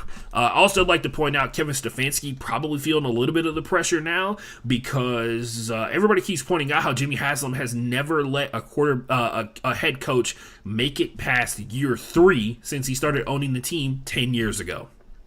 So, good luck. A lot of these all-in moves really are really tough overall. But the Browns traded away a 5th round pick to get Amari Cooper in that situation for the Dallas Cowboys. They were just trying to get something for a guy who was that good, and the Browns benefited from it. So they will not have draft picks just like once again, fuck them picks, won the Super Bowl this year. So now a lot of these teams, they're on the verge, they're tap dancing on the line. They're going out there and they're like, hey man, we don't need to wait on development. There are people who are already developed. They're called NFL football players. How about we go get those guys? So that, I mean, especially after getting that close to the AFC Championship game, and then the Browns seeing the Bengals, I'm sure, go to the Super Bowl, which I'm sure everybody in the building was super rational about it.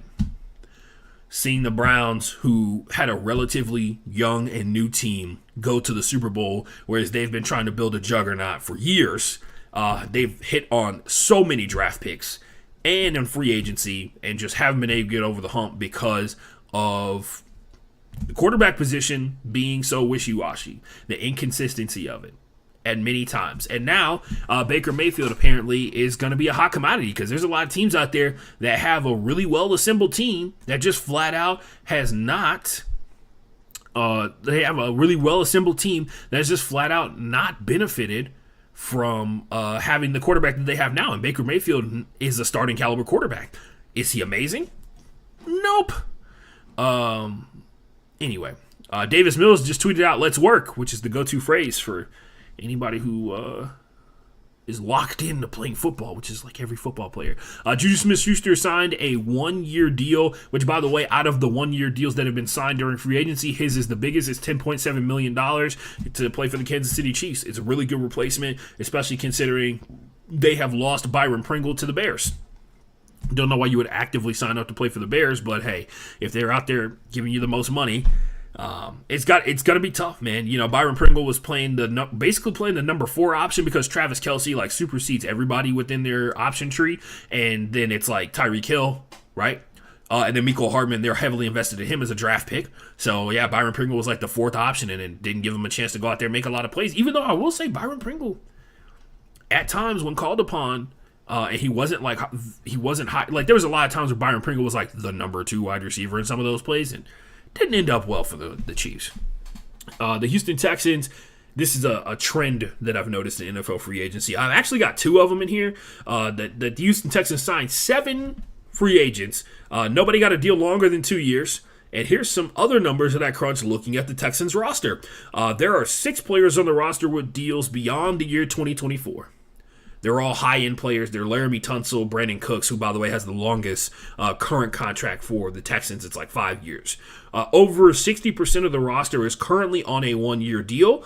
32 of those players, like I said, their deals expire next season. So that vast majority, unless there's like some kind of massive emergence or some kind of situation where, you feel like these guys have earned another deal or they're potentially going to be an impactful player when the time comes to make the transition or try and attempt to be a competitive team like Nick Caserio. Like I said before, there seems to be somebody in charge with the Houston Texans that kind of has an idea of how to rebuild this team, and he's putting the team He's putting the team in putting the team in a good position to be flexible and be available to take on high quality players, as opposed to locking up money with players who have not proven themselves to be good enough to be a part of what's going to happen in the future for the Texans, right? Like I said, there seems to be an adult in charge. That's not asking Jesus for advice. The Bengals added 2 new offensive linemen. I'm sure the Bengals fans and Joe Burrow highly excited about that. And on top of that, I love to see a big man get paid. I normally say I love to see a black man get paid, but when it comes to offensive linemen, I love to see him get paid. Alex Kappa, 4 years, $35 million. Ted Carter, 3 years, $18 million. And once again, if you see a Cincinnati area code calling you as an agent and you know you represent multiple offensive linemen, you got to be salivating based off of what happened last season for the Bengals. Oh, my God. Anyway, speaking of people that were salivating, Mitchell Trubisky's agent probably was as well. He's the new, potentially new starting quarterback for the Pittsburgh Steelers if, Mason Rudolph can beat him out in training camp. Yeah. So Mitchell Trubisky getting another shot at it. The quality of team that he's getting a shot on, you have to ask the question, is it any better than the Bears team that he was playing with? Is it? I mean, you tell me. They have a top 5 defense, and the offense has a superstar running back that they can, run it, that they're going to run into the ground, by the way. So sorry, Najee Harris, in terms of like your prospects of getting past maybe 2 contracts in the NFL, because it looks like the Steelers are going to do what they've done to like every good player that they've had, and that is milk the shit out of them and then not re-sign them and let them go on to the open market and then have everybody tear them apart for the number of carries and catches and snaps that they've played throughout the course of their career. And the Steelers maximize the amount of production they can get out of those players and then move on. They keep drafting. Jameis Winston is expected to sign back with the New Orleans Saints after rumors were swirling that Deshaun Watson was potentially going to waive his no-trade clause to go to the Saints. That does not seem to be the case, and now Jameis will be back, and hopefully Michael Thomas will be back as well. That would be nice to see. If that is going to be that's going to be the situation. By the way, the voodoo shit that the New Orleans Saints did with their salary cap. At one point, I saw a tweet that said they had cleared up $80 million worth of space after being over the cap before free agency started 2 weeks ago by restructuring deals. Once again, the salary cap is only as real as you let it be. It can't hurt you unless you let it. Don't let it hurt you. Shout out to the Saints for teaching us all a valuable lesson about how money isn't real. Really appreciate that. One of the stranger stories, actually one of 2 stories that is very similar. This happens like every year when it comes to free agency, right? Like somebody tweets out, oh man, this person is expected to sign with this person, and something happens, and then they magically go back to the other team. J.D. McKissick does not sign a previously reported deal with the Buffalo Bills, and instead he returns to the Washington Commanders. It came out later that Brandon Beane, during the press conference, talked about how there was already a deal in place for him to sign, but then he said that other teams, which is of course the Washington Commanders, because he can't mention them in a press conference because that would be tampering, right? That would be tampering, and they don't allow that kind of stuff. He mentioned that the Commanders were just too persistent, and J.D. McKissick went back. J.D. McKissick combined with Antonio Gibson, clutch dynamic duo of running back / wide receiver, because both of those guys are good enough to be wide receiver, but good enough to play like slot wide receiver and stuff like that. Big money deals. This is the top. This is like the treetop of the treetops deals that have been going on in free agency. We already talked about Von Miller and his 6-year, $102 million.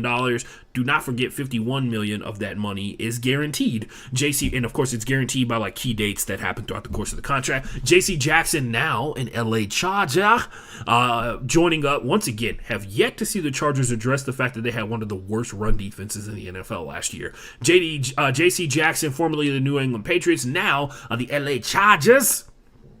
$82.5 million on his next contract for what I think it was 5 years. $40 million of that is guaranteed. Shout out JC, finally cashing in after all those years in New England. Christian Kirk, 4 years, $72 million. $20 million of that is guaranteed to him at the is a signing bonus.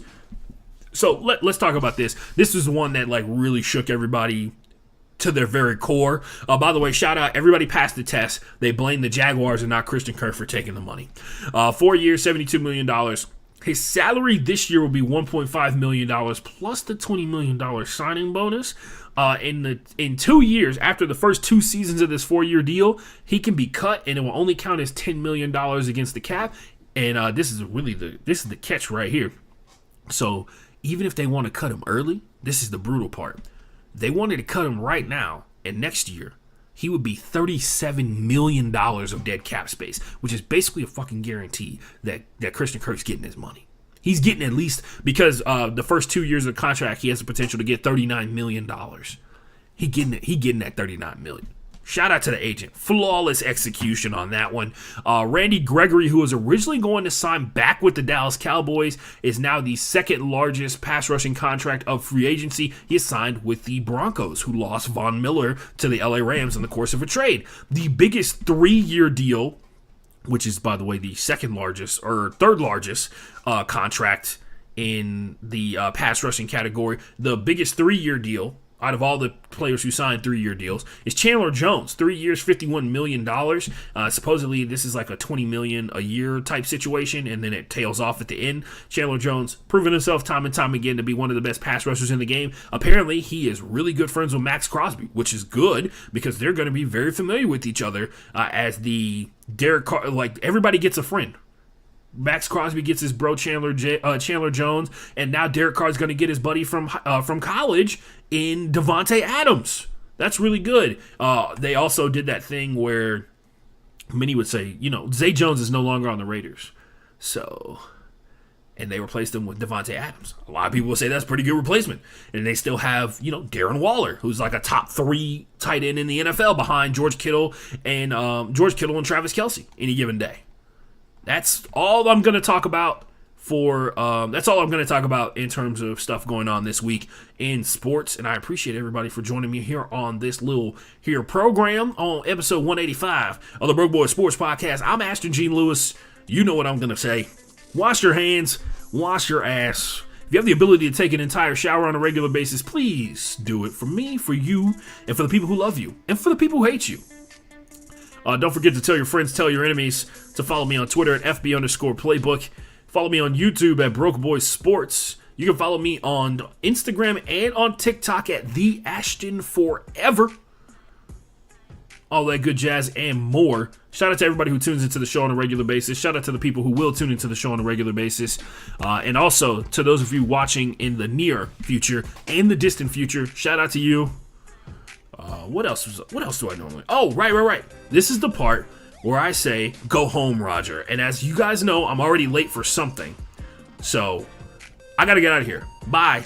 Go home, Roger.